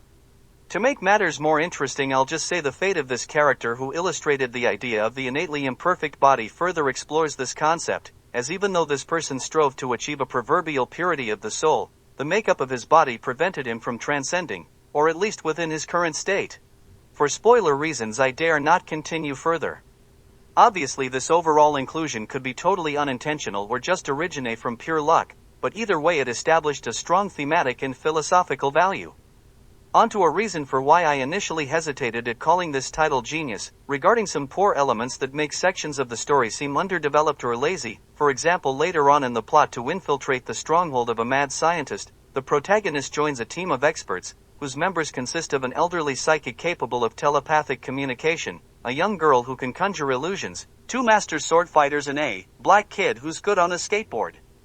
Right off the bat you'll probably detect the member that I take issue with, as in comparison his skill doesn't exactly live up to the standard of the rest of the group, like to me a unit of this caliber kind of seemed like it warranted a more specialized person in his role, something like a computer expert or even an acrobat for that matter. So because this final member lacked a serious position and or legitimate specialty, kind of made me question if the better written parts had been accidental, since in this regard the story seemed very weak. Just to further cement the thematic depths of Terranigma, I'll discuss a few other instances of symbolism and or hidden truths it contains. For example, the plot of the game revolves around a character attempting to revive/bring life back to a post-apocalyptic world, and the unaltered name of this person happens to be Ark, which if you didn't know references a biblical tale of a man constructing a large ark to house a pairing of all the planet's animals, so that life can continue after the devastation of a great flood that will wipe out most of the world's inhabitants. In essence, both these works express narratives of societies rising from the ashes of a destroyed past, and in a certain sense you could say the character of Ark fulfills a similar role to the biblical Ark. A theme of this game that has an actual real-world truth to it focused on how attempting to mask reality will ultimately lead to a worse-off scenario than if you just let nature take its course. For example, one narrative observed a scientist seeking immortality, and in his conquest he managed to discover a successful remedy, but unfortunately would result in its consumer's body becoming more corpse-like. Now how this mimics real life pertains to how you frequently hear about aging celebrities undergoing plastic surgery in an attempt to retain their youth, which for a time may work, but sooner or later it always comes back to bite them, or they often end up appearing not just old-looking, but deformed as well, and for all intents and purposes uglier than if they aged naturally. So basically Terranigma pretty much incorporated a real-life phenomena into its story, but in a more symbolic and philosophically driven way. In terms of presentation, this title amazed me in another way in how it could constantly surprise you. Again, I'm trying to divulge only the bare necessities, but your objectives at the beginning of the story will be totally different than ones even just a few hours later, like you might stumble into a seemingly happy town, only to in turn learn that it harbors a deep, deathly secret, or you might be shocked at how rapidly civilization may advance. Beyond that, the story itself features numerous great twists. As with many other games that achieved the higher ranks of this list, Terranigma exhibits a great use of mysticism in its setting. Again, I'll leave it at that, to not spoil anything too much. Another spoilerish strength regards how the story allows for many open-ended scenes that permit you to interpret them in any which way you desire, like the conclusion to one character's arc has them answer a knock on their door, but the visuals never reveal which person from their past this may be, a thought-to-be deceased love interest, or a teacher who disappeared. So basically, because of this aspect, you can form whatever narrative you want. Like, let's just say you prefer the love interest to go out with the third member of this romantic triangle, i.e. not the person answering the door. Well, since it went unresolved, you can interpret it that way. I mention this since nowadays I constantly hear people complaining about how their desired pairing didn't shack up, so I just view this as a good way of letting everyone receive their favorable outcome. Beyond that, it also negates another issue I have with many RPG games, at least one starring a set character, where choices lock out other options, such as acquiring the Ultra Sword means you can't get the Super Shield. I kind of dislike this aspect because it feels like you miss out on a portion of the story. Now, Terranigma settled this grievance for me in a way that I don't think would ruin the experience for people who like either-or scenarios, where during certain scenes you can pick between options of how the protagonist feels about the ongoing situation, meaning you can craft his image into whatever you desire, but the choice usually doesn't impact the main story, so it doesn't feel like you lose out on an experience. In saying that though, when coupling this up with the many unresolved narratives of the game, you can pretty much interpret your selected answers as coming to fruition off screen, which can make it seem like your choice did actually leave an impact. Switching gears, I must admit that me not being the biggest fan of top-down 2D games restrained this title in the rankings. In all honesty, if this released during the Nintendo 64/PlayStation 1 era, this could have potentially ended up in my top 10. On that note, I now want to compare this game to a similar styled classic in A Link to the Past. Now I think Terranigma designed an infinitely more fascinating Dark World equivalent, better atmosphere, better relation to the light world, and superior lore, but this lacks the interactivity of how A Link to the Past did so with its environment, which kind of made it feel weaker in the puzzle department.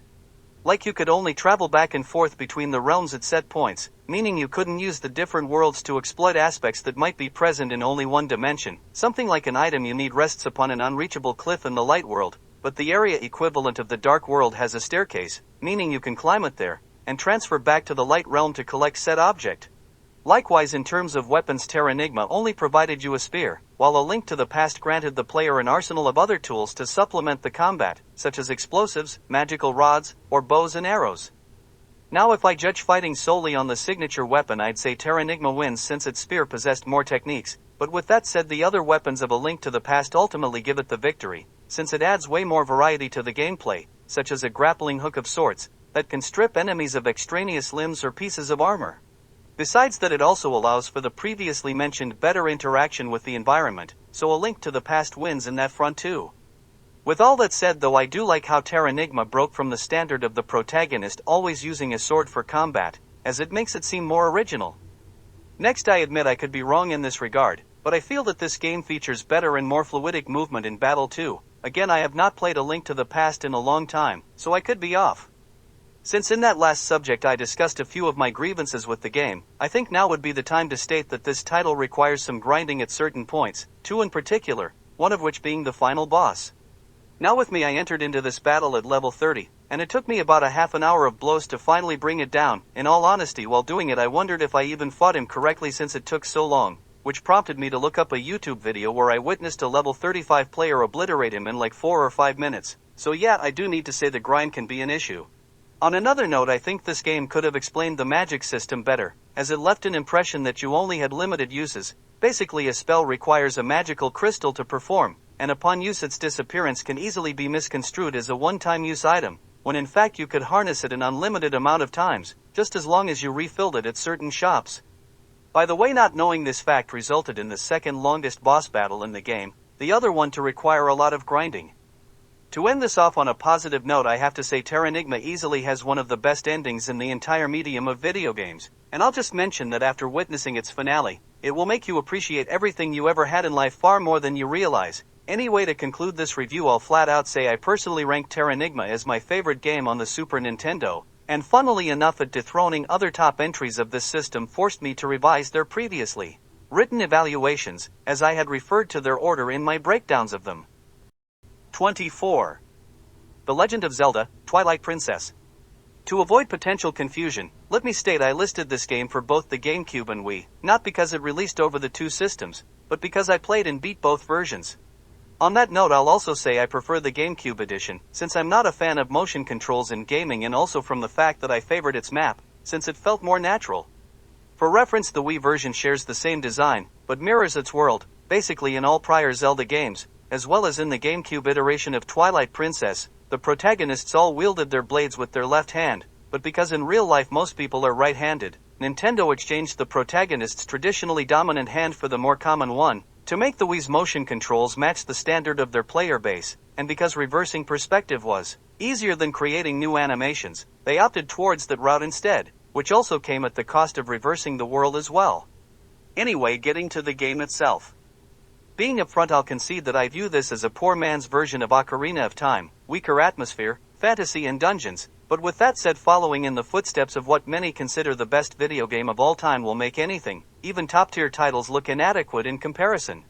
Believe it or not, for this reason many awarded this game bonus points, as back in the day copying the style of Ocarina of Time could be perceived as a return to form, as after the Nintendo 64 era many people disliked the trajectory the franchise had been going in, such as the cartoonish and more childish direction of the Wind Waker, as well as a debatable favoritism towards the 2D top-down style. For reference, the two Oracle games, an expansion to A Link to the Past, The Four Swords Adventures, and the Minish Cap, which themselves also exhibited the at the time shunned puerile aesthetic.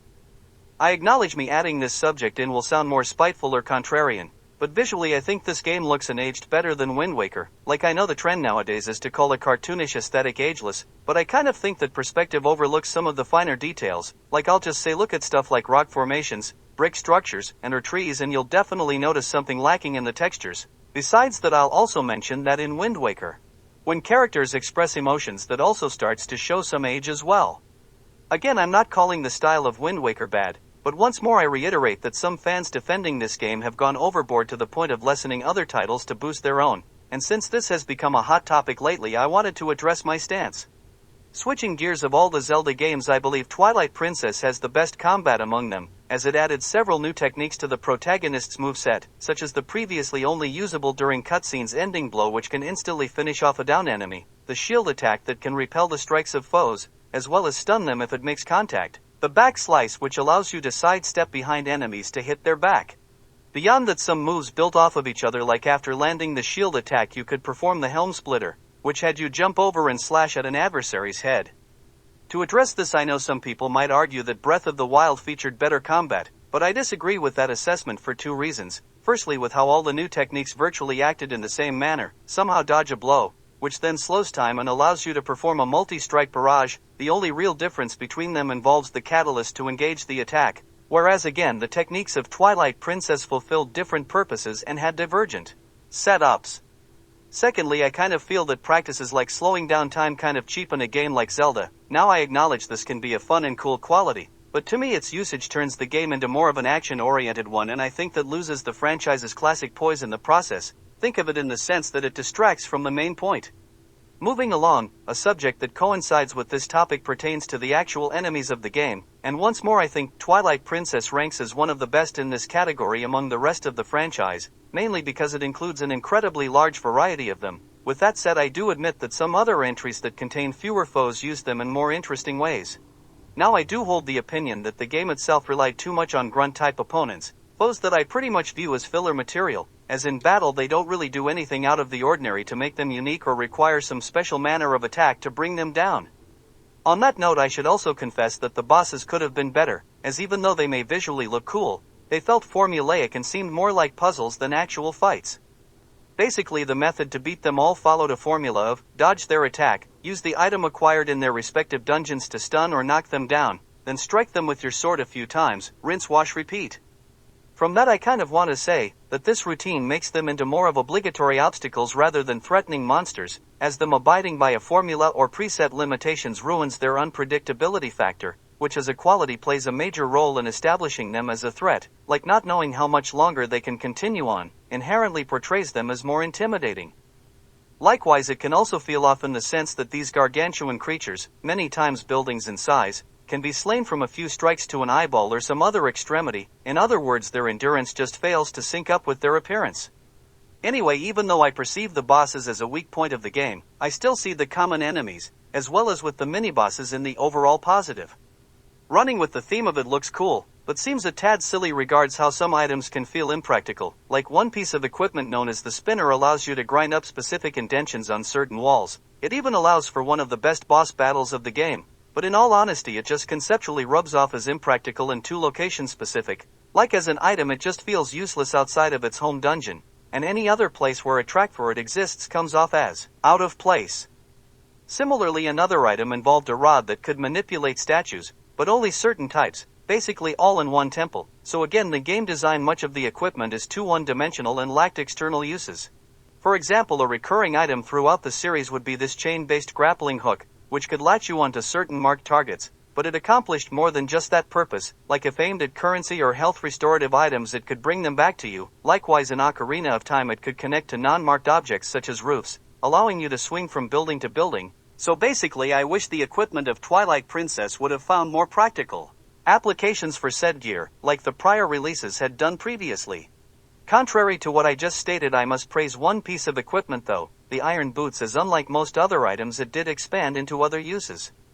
Just as with Ocarina of Time, wearing them in water allowed you to sink to the depths below, but in addition to that, Twilight Princess added a new feature where you could defy gravity by walking up or along magnetized walls, which in and of itself happens to be a fun way to explore a new world. Likewise, it could prevent overpowered enemies or strong gusts of air from blowing you back. So with that out of the way, I will say not all gear seemed one-dimensional. Moving on, I find this title exceptional in how it utilizes poses and or cinematography to convey the mood. For instance, at one point of the story, an ally of yours volunteers to fight on your behalf, and in doing so, you end up teleported away, and after the battle concludes, you see atop a hill and on horseback, the enemy emerge, raising your defeated comrade's iconic mask in the air.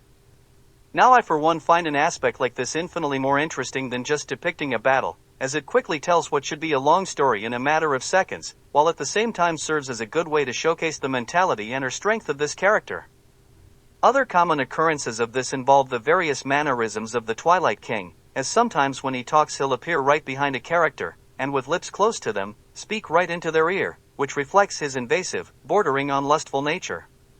Likewise, many times after the protagonist overcame a great foe, he also exhibited great positioning. A particular favorite of mine had him raise his sword while his horse he sat on, stood on its hind legs after winning a bridge duel against a Goblin King. Earlier I uttered a point that this entry of the Zelda franchise, despite being good, couldn't stack up to the Nintendo 64 era. Well, one area of this regards how the protagonist could shapeshift into a wolf. Now I'm not calling this form bad, but I felt the transformations of Majora's Mask to be superior. For instance, the game provided a few specialized skills to this state that seemed unnatural and contrived, pretty much to differentiate it from the normal human body, like one weird one revolved around how only the wolf form could walk across a tight rope. Again, you would have to think that a two-legged human with arms to use as a balance would better suit this situation. On that note, I do think the wolf form possessed its own good abilities, such as being able to use its sense of smell to detect what can't be seen, track sense, or from how it can dig underneath walls to bridge areas together. Similar to the N64-era games, I believe this game possessed noteworthy atmosphere and harbored interesting moments of mysticism, but I don't think it stacks up to its aforementioned predecessors. With that said, though, I do rank it as the third best in this respective category among the rest of this series, so it still sits well above average for the franchise, meaning I don't exactly scoff at it either. As proof, I'll just say this title uses the titular Twilight rather well in many scenes. Another well above average quality about this game that struggles to live up to its main inspiration involves what new species and races it contributed to the franchise, which include a strange bird creature with a human face, yetis, a new breed of goblin, and the mysterious residents of the Twilight Realm. Now, within the context of the franchise, I believe they all fit within the nature of the series and possess interesting enough qualities to merit their inclusion, so that already places this entry above most others in the series. Like, I'll just say Skyward Sword conceived of rather bland and or lazy new species that felt beneath the standard, which kind of made its world seem uninteresting. Now, as this topic suggests, in spite of Twilight Princess ranking highly in this regard, it still fails to rival Ocarina of Time, so even though this factor would impress me if featured in a non-Zelda game, because it intrinsically links to something that utterly mastered this attribute, it still rubbed off as an overall disappointment, even though it really shouldn't. One thing that annoyed me when this game first released, but I have since become a bit more forgiving towards, pertains to how it reused a recurring villain from the series. I'll just say it served as a major antagonist in the last 3D Zelda title, The Wind Waker, so the idea of him reappearing here, especially since it implied him to have perished during the climax of the last game, irked me, as it just felt redundant and indirectly sent a message that the writers couldn't think of a new villain. Now, in its defense, an independently released encyclopedia of the franchise later revealed that Twilight Princess and The Wind Waker occur in separate timelines branching off of Ocarina of Time, meaning that these games harbored two different versions of the same character, hence why he returned. So that, in and of itself, does alleviate an issue or two, but regardless, I can't shake the idea of immediately reusing the same villain again, from rubbing off as seeming lazy and repetitive to me. Out of obligation, I need to address this complaint, but I won't go into too much detail since most retrospectives cover this subject, and it centers on how the beginning of the story felt boring, since the tutorial section goes on for too long. With that, I'll just say I agree with the assessment.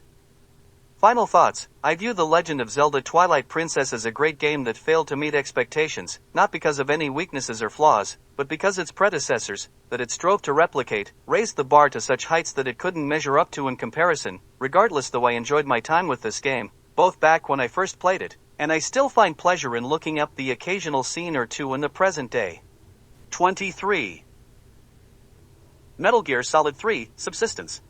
For those who may not know, Subsistence released as a 2-disc enhanced version of the original Metal Gear Solid 3, Snake Eater, which added additional content, such as a cutscene viewer, which also included some comedic twists to iconic moments of the story, and the more major addition consisted of a crossover mode with the franchise of Ape Escape that, if completed, could unlock a new weapon in the main game. Switching gears to the actual gameplay, now, if you all remember my dissatisfaction expressed towards this title's predecessor, I have to say Metal Gear Solid 3 practically rectified all of those issues. Like, maps consisted of much larger areas with far greater variety, so it felt less repetitive and more enjoyable to traverse. For example, much of this game occurred in the Russian wilderness, which allowed for locations like forests, caves, mountains, a deathly river, a strangely comforting flower field, or even an alligator-infested swamp. On that note, animals actually fulfilled a greater purpose in the game than just serving as visuals. Like, those alligators weren't just for show, they could actually eat you, so they function as a sort of opponent. Likewise, let's just say the playable character couldn't sneak past an enemy guard, while in some places you could knock down a beehive to chase them away. And finally, to explain the name of the game, or at least its original title, some creatures could be hunted for food, oddly enough. Snakes, for instance, hence the name, Snake Eater. This third entry of the series also beat out its predecessor in terms of bosses, both in the sense of leaving an impression as well as possessing a unifying factor. With that said though, to me at least they still don't reach the same heights of the enemy unit from the original Metal Gear Solid.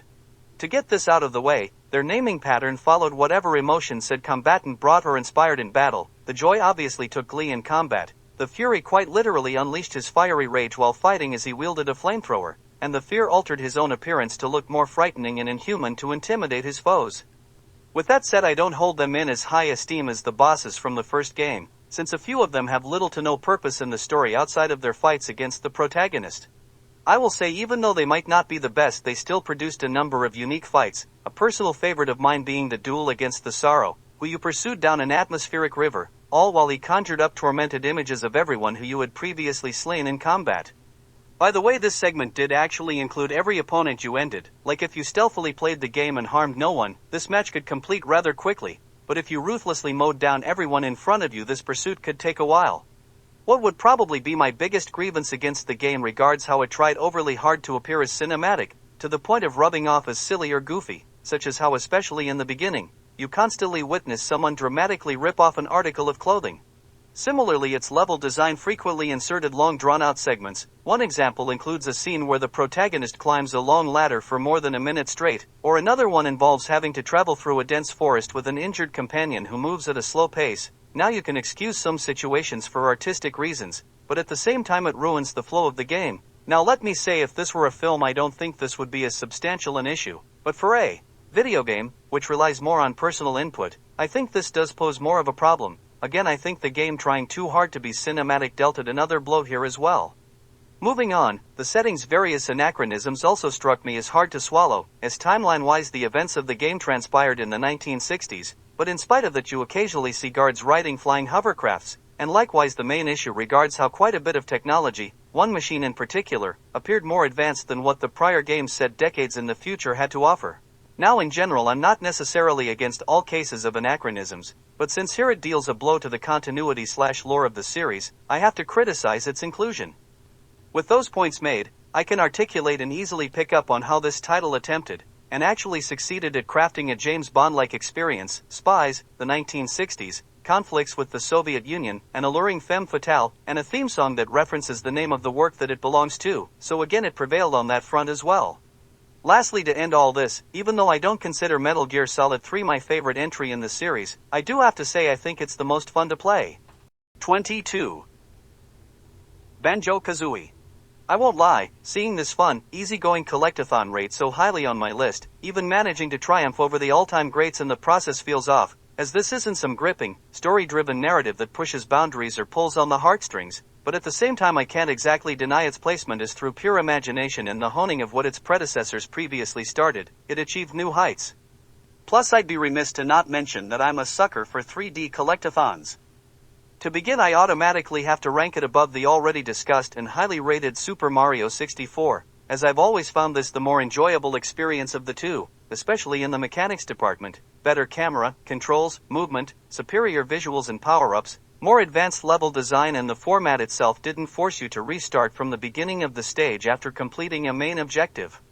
Even this, both games allowed the player to fly around, except Banjo-Kazooie expanded upon the freedom of this mechanic by increasing its duration, where instead of relying on a set time limit, its length depended upon how many red feathers the titular duo possessed, which without cheats could hold 100 of them. By the way, those items could still be collected during flight as well, further extending its usage.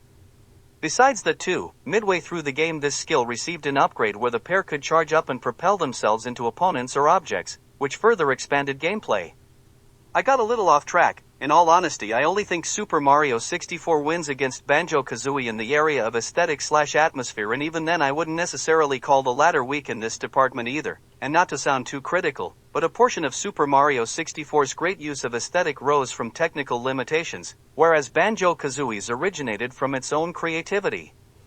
On that note, Banjo-Kazooie, the game featured a wide variety of levels, everything from a Christmas-themed snow world to a haunted mansion with its own hedge maze and cemetery, or from a grimy industrial shipyard to a season-based forest. What also gives this title a leg up against many of its genre-based competitors revolved around how several stages allowed for the titular duo to transform into various creatures to suit the location. For instance, in a swampy level, the protagonists could assume the form of a crocodile to cross its harsh terrain uninhibited, as well as shrink their size down enough to enter into small crevices. Likewise, some of these forms could continue beyond the confines of their set level, like acquiring one collectible involved, and in his termite form, Banjo exiting a stage to its hub world, just to scale the previously unclimbable area surrounding its entrance. So besides introducing fun ways to gather collectibles or new manners of traversing unique environments, the transformations themselves also found importance external of their own home world. What also provides this game a certain unique charm regards how the characters communicate, or when text appears instead of speaking the actual lines of dialogue, they converse through on loop incomprehensible mumbles, some of which got very creative, like a talking shark communicates through bite-like teeth chattering, which also plays up how in-game he intends to devour the duo. So this abnormal quality not only separates it from the norm, but also gives it a bit of identity. Strangely, one thing that always felt off about this game regarded how anytime you quit playing, i.e. return to the main menu, you received a game over screen of the villain succeeding in her plans, which in all honesty feels a bit harsh, since you didn't exactly fail the mission or lose all your lives. One of the few off-putting and tedious aspects of this game pertained to the collecting of each notes, as each level harbored a side objective of gathering 100 of them, but unlike the other collectibles, they didn't carry a permanence, as if you died while doing so, the counter would restart at 0. In all honesty, this didn't become an issue till the more difficult later levels, but it did prevent me from ever fully completing this game, though again I have to mention collecting every single one of them isn't a requirement for beating the main game, so it's not that substantial a setback either. Overall, I see Banjo-Kazooie as a fun, charming and near flawlessly designed 3D collectathon, overflowing with imagination and creativity. 21. Grand Theft Auto 3. In general, I'm against the platitude of that aged poorly in relation to video games, as in most cases I view its application as someone dismissing a title for more emotional reasons, but feigning it as logical. But with that said, I can't deny that mechanically, Grand Theft Auto 3 hasn't aged well in some circumstances. In saying all that, I think this game tonally and through world building created a more unaging and timeless work than its more contemporary sequels. To put it bluntly, I believe the more recent releases in this franchise rely too heavily on the current climate and culture, which in the years to come will make them seem more antiquated, whereas since 3 more so strove to create its own identity, that will make its world more understandable in the long run. To go off on a tangent, I do acknowledge that certain works can be appreciated as a reflection of the time it occurred. Movies like Easy Rider or Antonioni's Blow Up come to mind. Anyway, back to the main topic. For example, the protagonist of Grand Theft Auto 3, aside from the occasional pained grunt, never speaks, and that quality or absence of one leaves his character up for interpretation, which allows you to fill in the blanks of who he might be yourself, essentially with 3 defining its cast with traits and mannerisms instead of through culture and or societal commentary. The game itself can always be understood on a more human level, like I'll confidently claim that by most social standards, a person who never talks was seen as strange when the game first debuted and will still be 100 years from now, so a timeless quality regardless of the era. Whereas, say, the more satirical of the modern times later installments will feel dated or unrelatable to future audiences if they lack a grasp on what it intends to parody.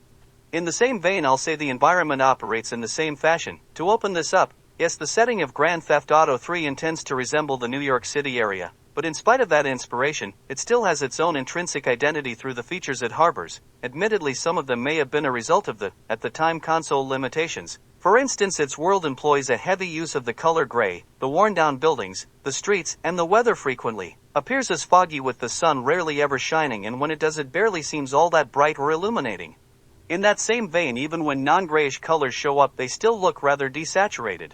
Essentially, the world design of the game evokes an innately drab, gloomy, and an all-around bleak atmosphere that all will instinctively understand. Random dialogue of the population inhabiting this city even espouse similar sentiments that support this tone, like you occasionally hear a random urbanite shout, "My mother is my sister." Obviously, one can interpret this line as a type of the game's own dark sense of humor, which it certainly embodies, but at the same time it definitely reflects the cynicism or just negativity of all things that associate with this city. To not repeat the same point again, I'll just say the series' later entries that serve as satires of their eras, their true intentions will not be as immediately recognizable after a few decades have passed. So again, even though the mechanics of Grand Theft Auto 3 haven't aged all that well, what it portrays remains timeless, regardless of the era. Returning to the premise of the non-vocal protagonist, this benefits a game like Grand Theft Auto far more than people might realize. For instance, a common thing you might hear about a perpetrator of a highly violent act often goes, "It's always the quiet ones," and needless to say for a game/franchise that habitually involves committing heinous crimes against humanity, this trait highly syncs up with the perception. On the flip side, I should say that I usually view loud and aggressive characters as less threatening than mute and composed ones, because with more belligerent characters you can easily read them from their actions, and thus understand what they might do, plus the inherent nature of this quality subtly indicates signs of foolishness, which pretty much implies they lack the smarts to break into the big leagues. Whereas since ones who never or rarely speak exude a mysterious aura, their unpredictability brand them as more intimidating, since you have no idea of what they might be capable of. So again, I think this further bolsters the protagonist of Grand Theft Auto 3. I touched upon this a little earlier, but an unreadable character makes them interesting in another sense in how you can somewhat write them to fit your own mold, such as how during the last chunk of the story, he intends to rescue a kidnapped woman, and after accomplishing said feat, the view cuts to a black screen, but you, the player, can still hear the lady talking, while midway into the conversation, the sound of a bullet goes off and she stops speaking. Now, due to the open nature of the protagonist, you can interpret this scene in whatever way you desire, like maybe he simply found her annoying and did her in himself, he possibly fired at the ground to shut her up, or since the last mission had him engaging an entire cartel gang, he may have just eliminated a straggler and the surprise silenced her. So basically you can envision the protagonist as whatever you seek, like you could interpret this as a story expressing themes of how the ones who actually hire others to do their dirty work for them are the true evil ones, and that maybe the protagonist isn't that wicked in comparison, or one could simply read this as a case of a total sociopath latching onto whoever has the most influence or status, so that he can fulfill his own twisted desires. Lastly, you could even simply see the protagonist as a cold, unfeeling man who will do anything for a buck. Overall, this quality just adds numerous layers to this game. Similarly, I think the supporting cast's more reserved personalities also work to the benefit of the game as well. For example, one role from the story that I highly enjoyed would have been the billionaire real estate tycoon Donald Love. Now right off the bat he exhibits great charisma and even espouses rather wise life lessons. What supplements this all the more regards how his voice actor masterfully recorded his lines. If you watched the films or works of director David Lynch, you might recognize him as the starring role in films such as Blue Velvet or the 1980s version of Dune, and also the television show Twin Peaks. Now getting to the point, this title subtly implies that he participates in some rather eccentric proclivities. I'll just say you have to stop the release of some blackmail footage of him engaging in something called a morgue party. Now Grand Theft Auto 3 never reveals the point of this activity, and after meeting him for the first time it never gets referenced again. Basically the plot leaves what happens at a morgue party up to your imagination, so again the uncertainty makes it more intriguing. From another perspective, I have to praise this aspect in the sense that even though the story admitted that he harbored odd tendencies, it kept his proclivities under enough wraps that he could still seem functional in real life. I say that because many later entries in this series went so overboard in exaggerating a character's craziness or in some cases sinister behavior that the idea of them having any success in life feels absurd. This spoils an upcoming ranking. But I'll say Grand Theft Auto Vice City establishes a solid rationale for why its caricatures can work. Obviously, I do need to acknowledge that most of what Grand Theft Auto allows you to do couldn't fly in real life either, so that semi-weakens the believability point. But regardless, I still feel that the more subtle characterizations resulted in a better thought-out cast. Next, the missions. Now upon revisiting this title, what truly surprised me regarded how creative the missions were, and that it didn't rely on combat as much as you might think, such as several racing missions, following behind vehicles, dropping stuff out the back, or just delivering automobiles to certain places. Even the ones that did involve combat or violence of sorts had some unique twist to it to break the monotony, basically not some slaughter your way into a compound objective. Like one mission featured the protagonist being ambushed in an enclosed area where stupefied people rigged to blow up ran at him, and he had to eliminate them before they got close enough to detonate. Or another separate instance involved having to lure a man out of his apartment by tossing a grenade through the window. So yeah, the sheer diversity of the missions impressed me. On that note, I must admit that this game suffered from the franchise's curse of possessing unfairly difficult missions, but with that said, I'll defend it in the sense that even though they could be overly challenging, they still felt like they resided within the confines of what belongs in a Grand Theft Auto game, like having to steal 3 luxury cars and deliver them in pristine condition to an awkwardly positioned, crash-causing garage within a set amount of time. Obviously this could be a pain, but unlike some later entries of this franchise, it doesn't feel shoehorned in for variety. So I won't be as harsh on it as with other difficult missions that intentionally seem out of place. Realistically, this has little connection to the subject at hand, but I'll mention it now, and it pertains to how the third and final island of the game rubs off as a bit underutilized, and the few missions that occurred in this region usually began on the second island and bled over into the third, so I kind of wish the story wove the plot better into the existence of the third island. Back to the initial topic, yes, I fully acknowledge that some elements of Grand Theft Auto 3 did not age well, like the vehicles could get destroyed too easily, some weapons felt unbalanced, which made one district of Island 1 borderline unenterable after a certain local gang turned its back on you, and additionally some side tasks like ambulance driving or vigilante missions feel poorly handled. But despite all that, I still maintain that this game remains timeless because its often overlooked creative merits establish it as a work of art, and something more than just a fun toy. 20. Banjo-Tooie. In comparing this game to its previously mentioned predecessor, Banjo-Kazooie, a good analogy for why they differ would be by saying this title is a finer cut of meat that unfortunately comes with more fat. Basically, it greatly improved upon the original game, but it added too much content that just made it seem bloated. To not beat around the bush, the biggest issue with the game would be how it went overboard on everything, like reusing what probably should have been one-off events multiple times throughout the game, such as the Mayan-themed kickball minigames, the obviously playing off the success of GoldenEye, segments where in a first-person view, Banjo uses Kazooie as a rifle, and the absolute worst moment in this title, the third race against Canary Mary, which in my younger, less critical, and non-analytical eyes I considered as the sole aspect preventing this title from receiving a perfect score. For the record, this was an infamously difficult button-mashing minigame, where you had to compete against a hideous bird lady program to speed up if you paced evenly with her, and she would only begin to slow if you followed a correct rhythm towards the end. By the way, this race also seemed unnecessarily prolonged, which made it all the more worse, especially since button mashing can get to the fingers. For the record, only this challenge prevented me from achieving 100% completion. Similarly, many other segments seemed extended longer than need be too. On that note, what also could be a bit of a pain involved how massive some of these worlds could be. Two particularly overwhelming areas happened to be Jolly Roger's Lagoon, a level primarily occurring underwater, and Grunty Industries, a large, many-roomed factory with a confusing layout. After all that said, though, I must admit that most of the subjects only bothered me because I wanted to fully complete it, and if let's just say I intended to casually experience the game, this aspect really wouldn't have been an issue because you don't need to do or collect everything to reach the final boss. Believe it or not, this sequel never demands fighting the bosses of each and every level to even see the credits roll either. In all honesty, if this title would have adopted the more recent Nintendo trend of including post-game content, such as it did with Mario Odyssey, and made these super hard challenges only available after the final boss, I probably wouldn't have even considered this an issue. On that note, even if some of the worlds of this game could be perceived as confusing or too complex, from a creative standpoint I view them as some of the best across the entire medium of video games. For example, with this title's predecessor, I honestly felt it copied, albeit improved upon, ones originally conceived by Super Mario 64. Some include a haunted mansion, an ice level with a giant snowman at the center, or an Egyptian-themed desert, whereas the levels from Banjo-Tooie felt more original and unique, at least against similar games of its era. Just to describe a few: a creepy circus, a dinosaur-infested land before time, a lava and ice-themed mountain, and a cluster of surrealistic islands floating in the sky.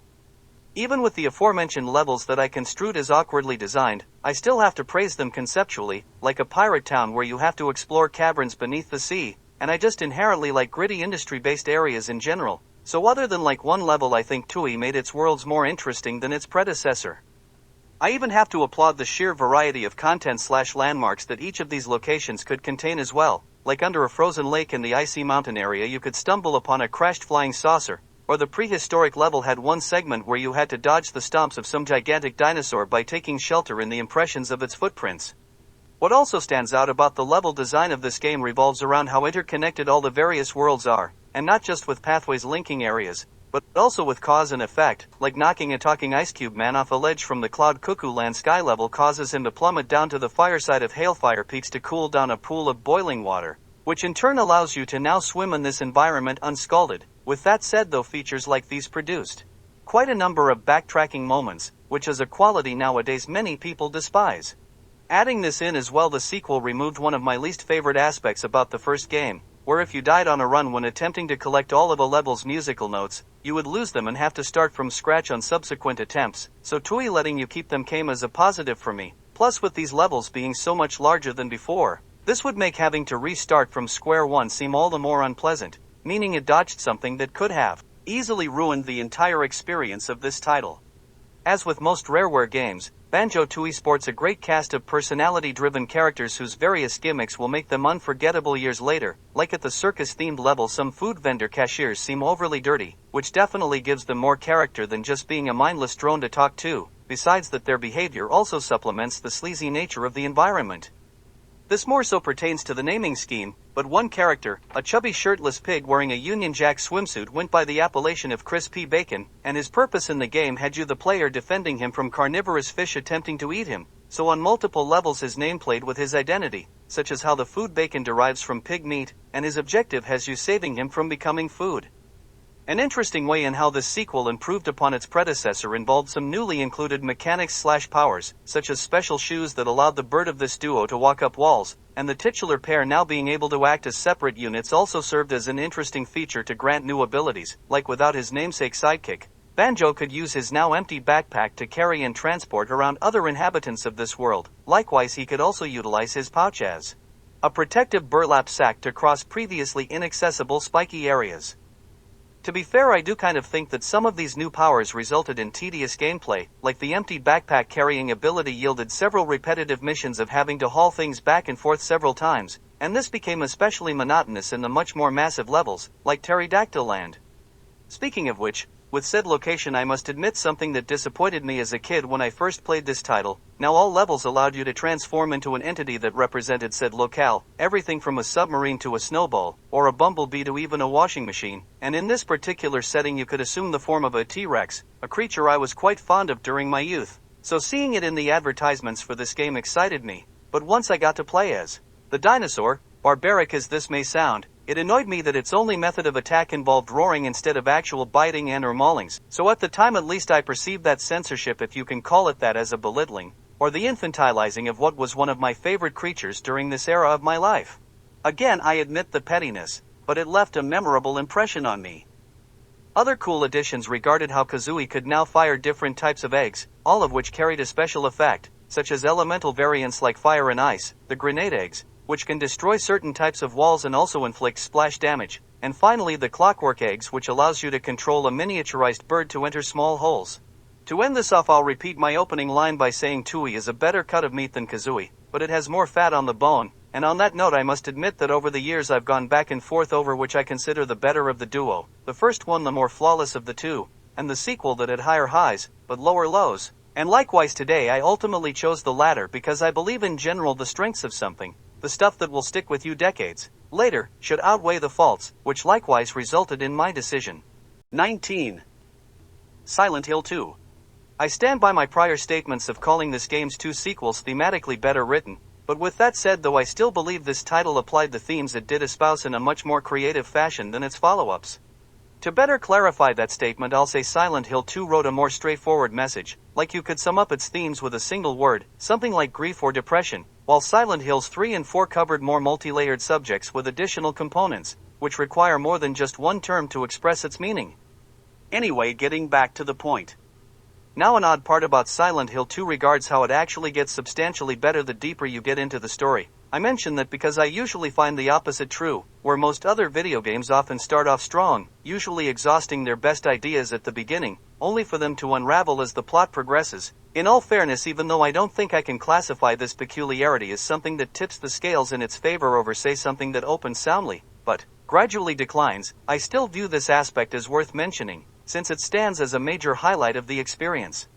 On to why Silent Hill 2 steadily improved. Now, thematically, the main rationale for this reason stems from how this title observes the subject of psychology, and reflects the protagonist's own touch with reality. Like one could say, he begins his journey of sound mind, but as he progresses, his mental state deteriorates, which manifests in the portrayal of the environment. Like the first few areas of the game sequentially connect through normal means, you enter a town and follow a road that leads to an apartment complex, you complete that level and exit out the back door to a new street that directs you to a park, so it presents itself as more straightforward and grounded in reality, whereas the artistically driven way of the later sections feel disjointed, like jumping down a hole in a historical museum drops you off in the basement of a prison, leaving there takes you to an abstract labyrinth, which guides you to a cemetery, which for some reason connects to a meat locker. So as these later segments intentionally lack the proper means of transition, it feels like jumbled, but important thoughts unnaturally intruding upon the protagonist's mind.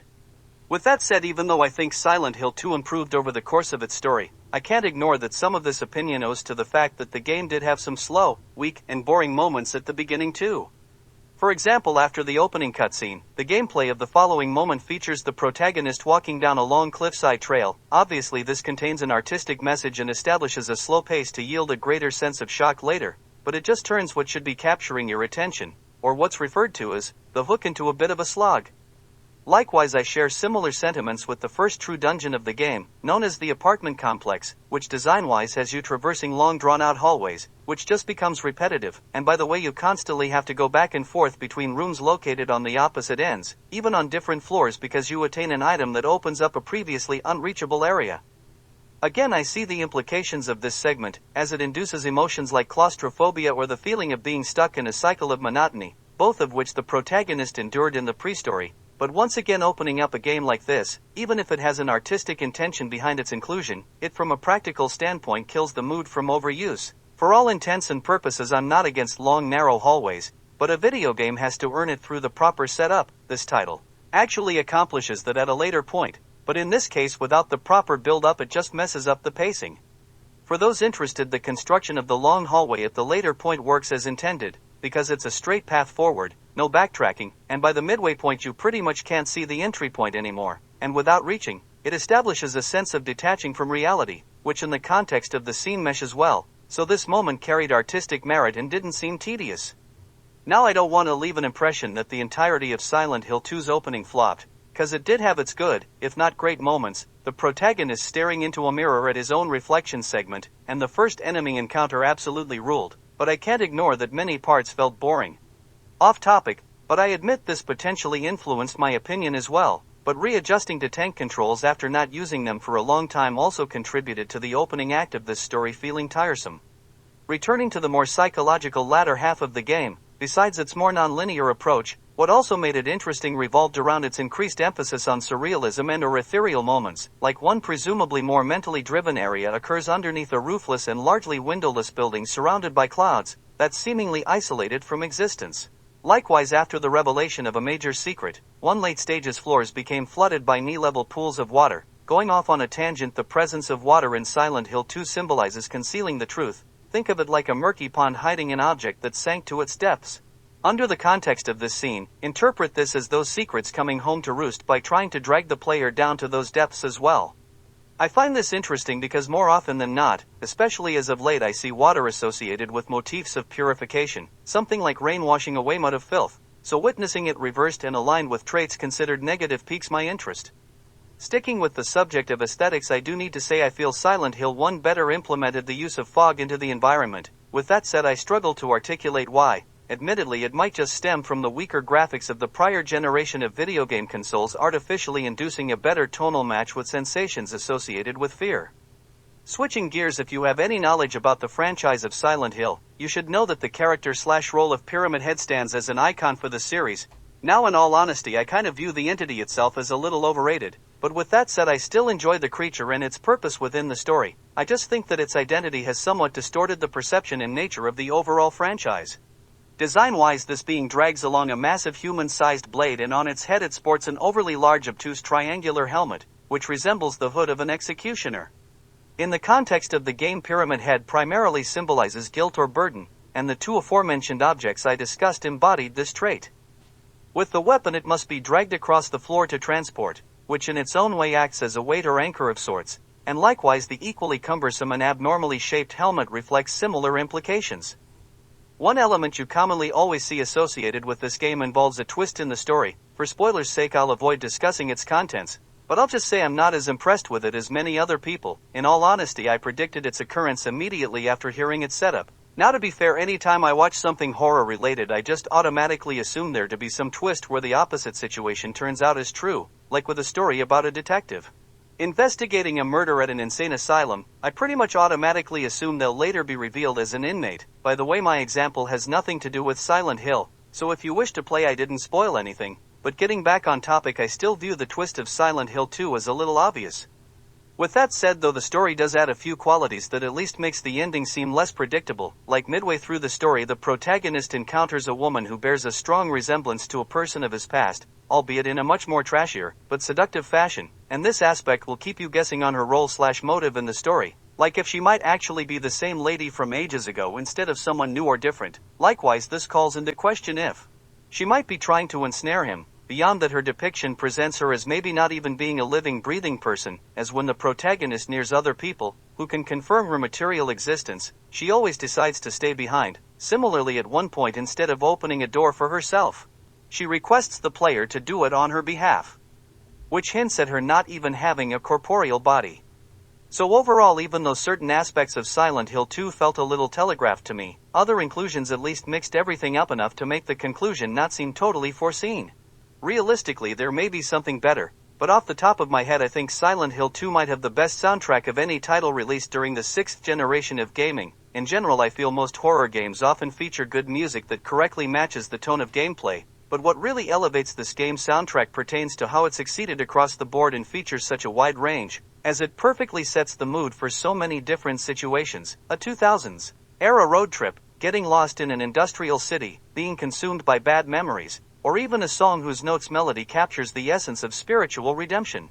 Next, I also have to applaud the voice acting of this game as well as its script. In terms of voice acting, you'll just have to take my word for it, since it can be a little subjective, but what makes the script good revolves around its implications rather than what specifically gets said. Like, one woman indirectly flirts with the protagonist, but instead of being upfront via an invitation, subtly codes it into the dialogue by seductively saying, "What are you going to do if you can't find your wife?" which clandestinely implies the past is old news, and that she can be his future. With that said, though, I do feel at one or two points of the story, the script overly emphasized the themes, which seemed a little too pretentious or heavy-handed, but other than that I considered the writing near perfect. One criticism I do need to air concerns that I view this game as weak in the enemy department, as it possesses very few of them, with many sharing similar motifs, plus a boss or two gets reused as a regular foe later on in the story, which kind of lessens their threat/importance. Building off of that, one of the bosses happens to be just a normal, albeit a crazed human, which honestly felt a bit much, as the rest of the adversaries manifest as nightmarish creatures, so some average guy being as tough as them in a fight just seems a bit too much. I realize this trend had yet to gain traction yet, but I think this encounter would have been better off as a quick-time event.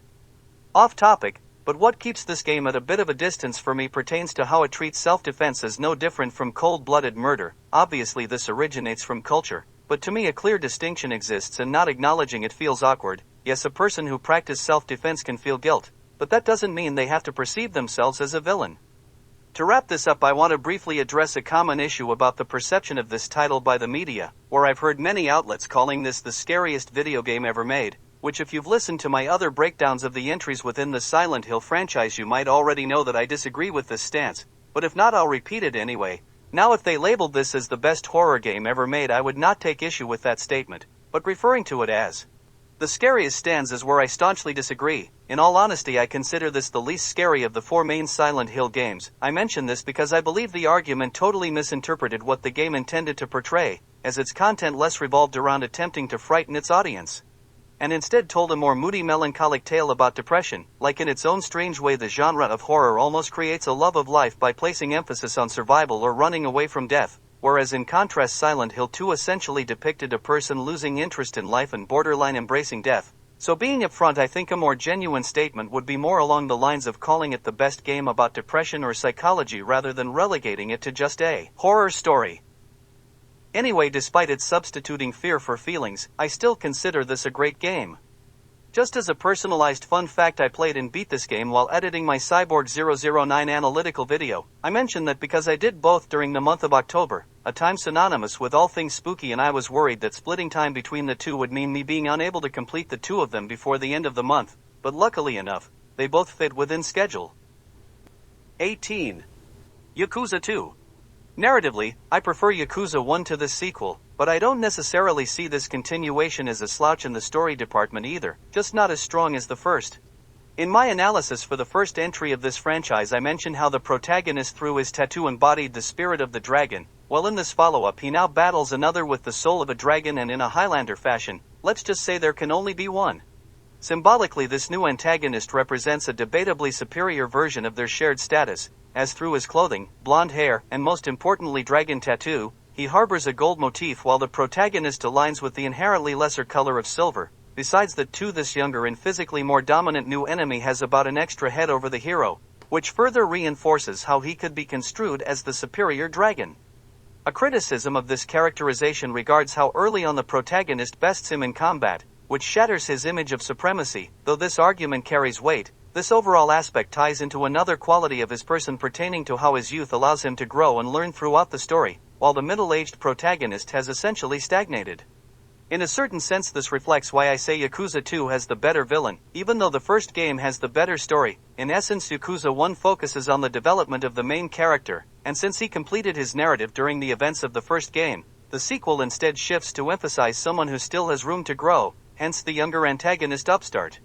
To prove my point, you see the villain start off as ruthless and brash to over time maturing and embracing more noble qualities such as honor and even-handedness.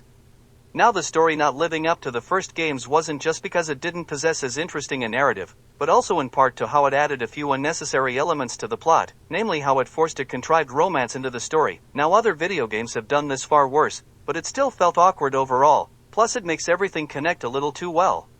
Switching gears, even though Yakuza 2 may not have achieved the same narrative heights as its predecessor, it wildly surpassed it in virtually every other aspect. For example, this sequel ironed out many issues I addressed with the combat of the first game, one instance being how the protagonist possessed a wider arsenal of techniques from the very start, basically every unlockable move from the first game other than the top-tiered ones that would make you unstoppable if you had them too early. Besides that, Yakuza 2 added many new heat moves to the protagonist's assortment of techniques, and from what I can tell the game only cut 2, both of which happen to be more location-specific. In regards to the new heat techniques, many of them took advantage of your positioning, like an item-based one might react differently if you were at their rear instead of in front of them, like using a pliers from behind an opponent has you pull out a tooth of theirs, while doing it from the front has you rip out one of their fingernails. Other newly added heats only occurred during certain boss battles, which helped make the fight against them stand out from other brawls. Lastly, the assist-based heats, one being if let's just say you're fighting alongside an ally, it might entail grabbing an enemy while your companion lands a super blow. For me, the two strongest aspects of Yakuza 2 would be its side quests, which often coincide with its other great asset, its wacky and catch-you-off-guard style of humor. Like one of these missions tricks you into thinking that you encountered a seemingly respectable mafia boss, only to by its conclusion result in you getting into a fistfight with gangsters wearing nothing but diapers, and I'll just say an adult daycare. Another favorite comedic-themed side quest of mine involved taking up a job as a host at a Japanese-style host club where you have to woo several ladies. Now, the first two women you meet happen to be young and very pretty, only for the third one to be a pudgy old woman, which while playing this game completely took me by surprise, and got a good laugh out of me. Besides the funny missions, Yakuza 2 also featured more uplifting ones that make you feel like you're bettering the world. In one case, repeatedly winning a claw game for a man helps him break out of a toxic relationship, or even from simply fetching an energy drink for an exhausted construction worker. One manner in how the game reflects your betterment of the world revolves around how some of the people you aided during these side quests will assist you in combat, like if you pick a fight near their territory, they will throw you an item to use against your opponent. Said construction worker tosses you his hard hat to break on your foe's head. So yeah, I partly enjoyed doing several of these additional missions because it felt like you're actually making a difference in people's lives and also winning the favor of many citizens. Now, I do need to criticize some mini-games, particularly the sports-based ones, since they had an incredibly high difficulty ceiling. In all honesty, I only managed to accomplish a few of them because I resorted to save states. Another issue with some of the side quests regarded how passing them, not just doing them, sometimes required too particular of objectives, and not doing so correctly could accidentally result in you ruining a 100% completion path, like to successfully accomplish one mission, entailed damaging a man's car during a fight against him. But the game doesn't really tell you to do that. So instead you might just think the mission wants you to beat him in a brawl, so it can be very misleading. Besides the two, if you fail then you don't get a chance at redoing them either. So, even though I mostly enjoyed the side quests, they do have their complications. Other ways in how Yakuza 2 expanded upon its predecessor involved how it indexed your activities and actions in a database, like it listed all the heat actions you performed and also recorded what food and beverages you have consumed. Again, I'm just fond of games that have an objective of filling up catalogs. On another note, Yakuza 2 added 2 new maps to explore, though to be fair I think their layouts could have been designed a bit better. Branching off of the locations, I also have to say how I feel that Yakuza 2 substantially improved with its use of atmosphere. For example, basically all Yakuza games conclude with an epic shirtless fist fight atop a skyscraper at night, but this one specifically stood out because of its inclusion of a minimal amount of snow falling in the background. Likewise, one of the new maps features a particularly gorgeous vista, where while on a modern bridge you see digital signage displays running down the side of a giant building. For some reason that view is the one most burned into my mind. 17. Donkey Kong 64.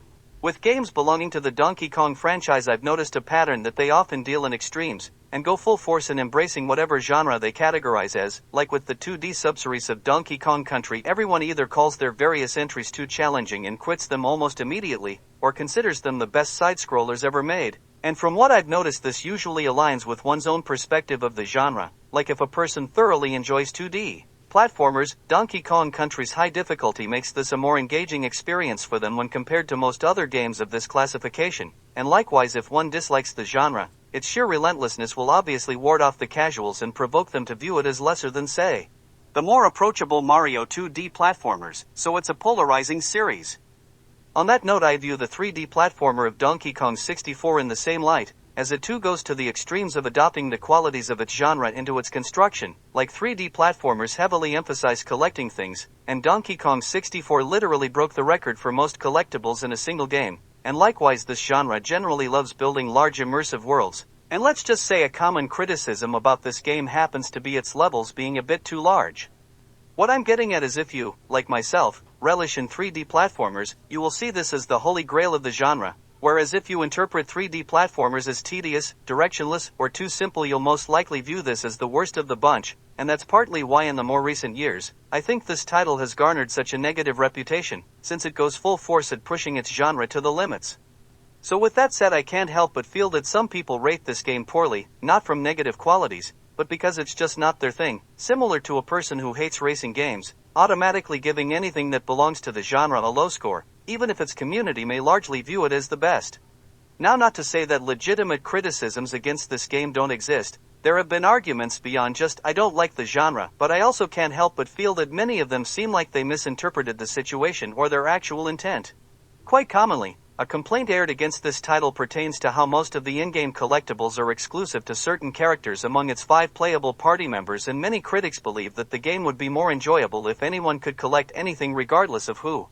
Now, I totally see where these people are coming from, and I'm even willing to consider this as a double-edged sword, but I ultimately believe the developers picked the correct or better option. For example, on occasions the playable character of Diddy has access to a jetpack, which can let him soar through the sky, but with this power he could pretty much collect anything if permitted to do so. For reference, another party member's collectible object might entail them climbing up a trap-ridden tower, meaning that using Diddy and his ability would circumvent the entire point of this obstacle. So if the game allowed anyone to collect whatever object regardless of the character, the gameplay would be immediately broken, lose all sense of challenge, and overly favor certain characters. Going off on a tangent, I should also mention that I'm not the biggest fan of the Donkey Kong Country series, and one reason for this stems from the fact that when I played the second entry, Diddy's Kong Quest, I thought the inclusion of 2 separate playable characters felt relatively pointless, since one possessed such an overwhelmingly beneficial advantage, that I almost never utilized the other because of it. For reference, Dixie Kong's ponytail allowed her to temporarily glide after a jump, which, needless to say, for a game revolving around precision and jumping, makes her the far more optimal choice. To be fair, I guess you could argue that seasoned players might prefer Diddy in the sense that it fundamentally acts as a challenge mode. But other than that, her special ability makes playing as Diddy unnecessary. So that's why I support Donkey Kong 64 forcing moments of exclusivity, since it negates characters seeming overly useful or more integral than the others, like its predecessor had done so before. Again, I'm willing to concede that this might produce a few double-edged sword scenarios, but regardless, I think the many positives it adds far outweigh the nominal amount of negatives it creates. Likewise, many state that the exclusive collectibles results in much backtracking, which to a certain extent I'll agree, but I definitely think it gets overblown. Like, I'll just say the levels and the layout of their collectibles follow a more straightforward pattern than many might realize. Plus, since the developers crafted many interesting, unique, and picturesque worlds with broad variety, that also alleviated the sense of repetition or feeling of backtracking, at least for me. Another commonly cited reason for this title possessing bad game design or repetitive backtracking revolved around a segment that involved using one character's special ability to open a gate, which led into a tunnel, and once you reach its end, a different party member's power is required to unlock a final door, forcing you to backtrack through the hallway you just crossed, and change your character. Now I understand why people might find this inconvenience annoying, But I think out of context this isolated moment sounds way worse than it does while playing the game. Let me explain. Rareware, the company that created this game, openly acknowledged that they enjoy pranking their fanbase. To interject this, and I couldn't find the original source, so you'll have to take my word for it. But anyways, in their prior title Banjo-Kazooie they intentionally made visible an unreachable item, knowing that their player base would likely waste time trying to find some manner in how to acquire said object, which in its own right would unintentionally create an iconic moment. And to me, I kind of think this segment intends to fulfill a similar purpose instead of just serve as an example of poor game design or even a deliberate attempt at padding out the length of the game. Like if you just walk through this tunnel uninterrupted the first time, it would be nothing more than just a hallway, but because it pulled an inconsiderate prank it still gets talked about decades later. From my own experience, I obviously fell for this trick the first time, but in subsequent runs I remembered this very moment and in preparation switched characters beforehand, which in its own right made me remember what should have been an unmemorable segment, so for me at least it did leave an impression. Now I fully understand if those watching at home see this as nothing more than an excuse defending an awkward moment in a game I like, but at the same time I don't think this misdirect merits as much of a disproportionate criticism as it has garnered. Probably what would be the most frequently uttered criticism of this game would be how it features too many collectibles. Some include golden bananas, colored bananas for each con, fairy photos, blueprints, various coin types, and boss keys. Now I see no issue with this aspect, because you simply don't need to collect everything to finish the game, and can beat it with a fraction of what's available. Like let's just say in-game you require 5 golden bananas to unlock the next level. Well, if out of an available 10 bananas, if you struggle with the challenges associated with earning 3 of them, for example the infamous Bug Bash minigame, you can still skip over them by gathering the other 7 ones to progress the story forward, meaning that since it has excess, you don't have to do everything, so unless you desire a 100% completion run it shouldn't be seen as an issue. Likewise with the blueprints, all they really do is provide you extra time for a countdown-based objective later on in the game, so once more collecting all them will grant you some more leeway in a late-stage mission, but it still isn't necessary for completion-based purposes. I'm fairly certain I already covered this tangential topic by now, but since it applies I'll repeat, and it follows why I prefer 3D collectathon platformers to their 2D side-scrolling counterparts, and I go to the 2D Donkey Kong Country 2 Diddy's Conquest for reference. Now generally in this style of game design, at least for this title, you can only progress onto the next level if you beat all the ones that come before, and needless to say this means if you can't beat a certain level or get past a specific spot you can't beat the game. For me, I wasted much time in an area that requires you to move upwards as a pool of toxic acid rises below, which by the way wasn't the only segment I struggled with. In all honesty, my favorite portion of the game would have been the fight against the personality-driven final boss, and admittedly without the use of save states to cheat my way through I likely never would have experienced what I personally consider the best part of this title, so again to me the restrictive mechanics and/or layout totally ruined what could have been an otherwise good video game. Whereas again with the open design of Donkey Kong 64, since I could find alternative routes around tricky obstacles, I could still continue forwards to view the rest of the game, so that's why I favor the 3D collectathon platformers over the side-scrollers. On that note, I do need to criticize how Donkey Kong 64 forced you to acquire the Nintendo and Rareware coins to reach the final boss, and the fact that the method on how to obtain them involved beating 2 arduously difficult 80s arcade games that completely deviated from the established style of gameplay made this all the more worse. But yeah, other than that the game really never demands all that much in terms of collecting everything to witness the conclusion.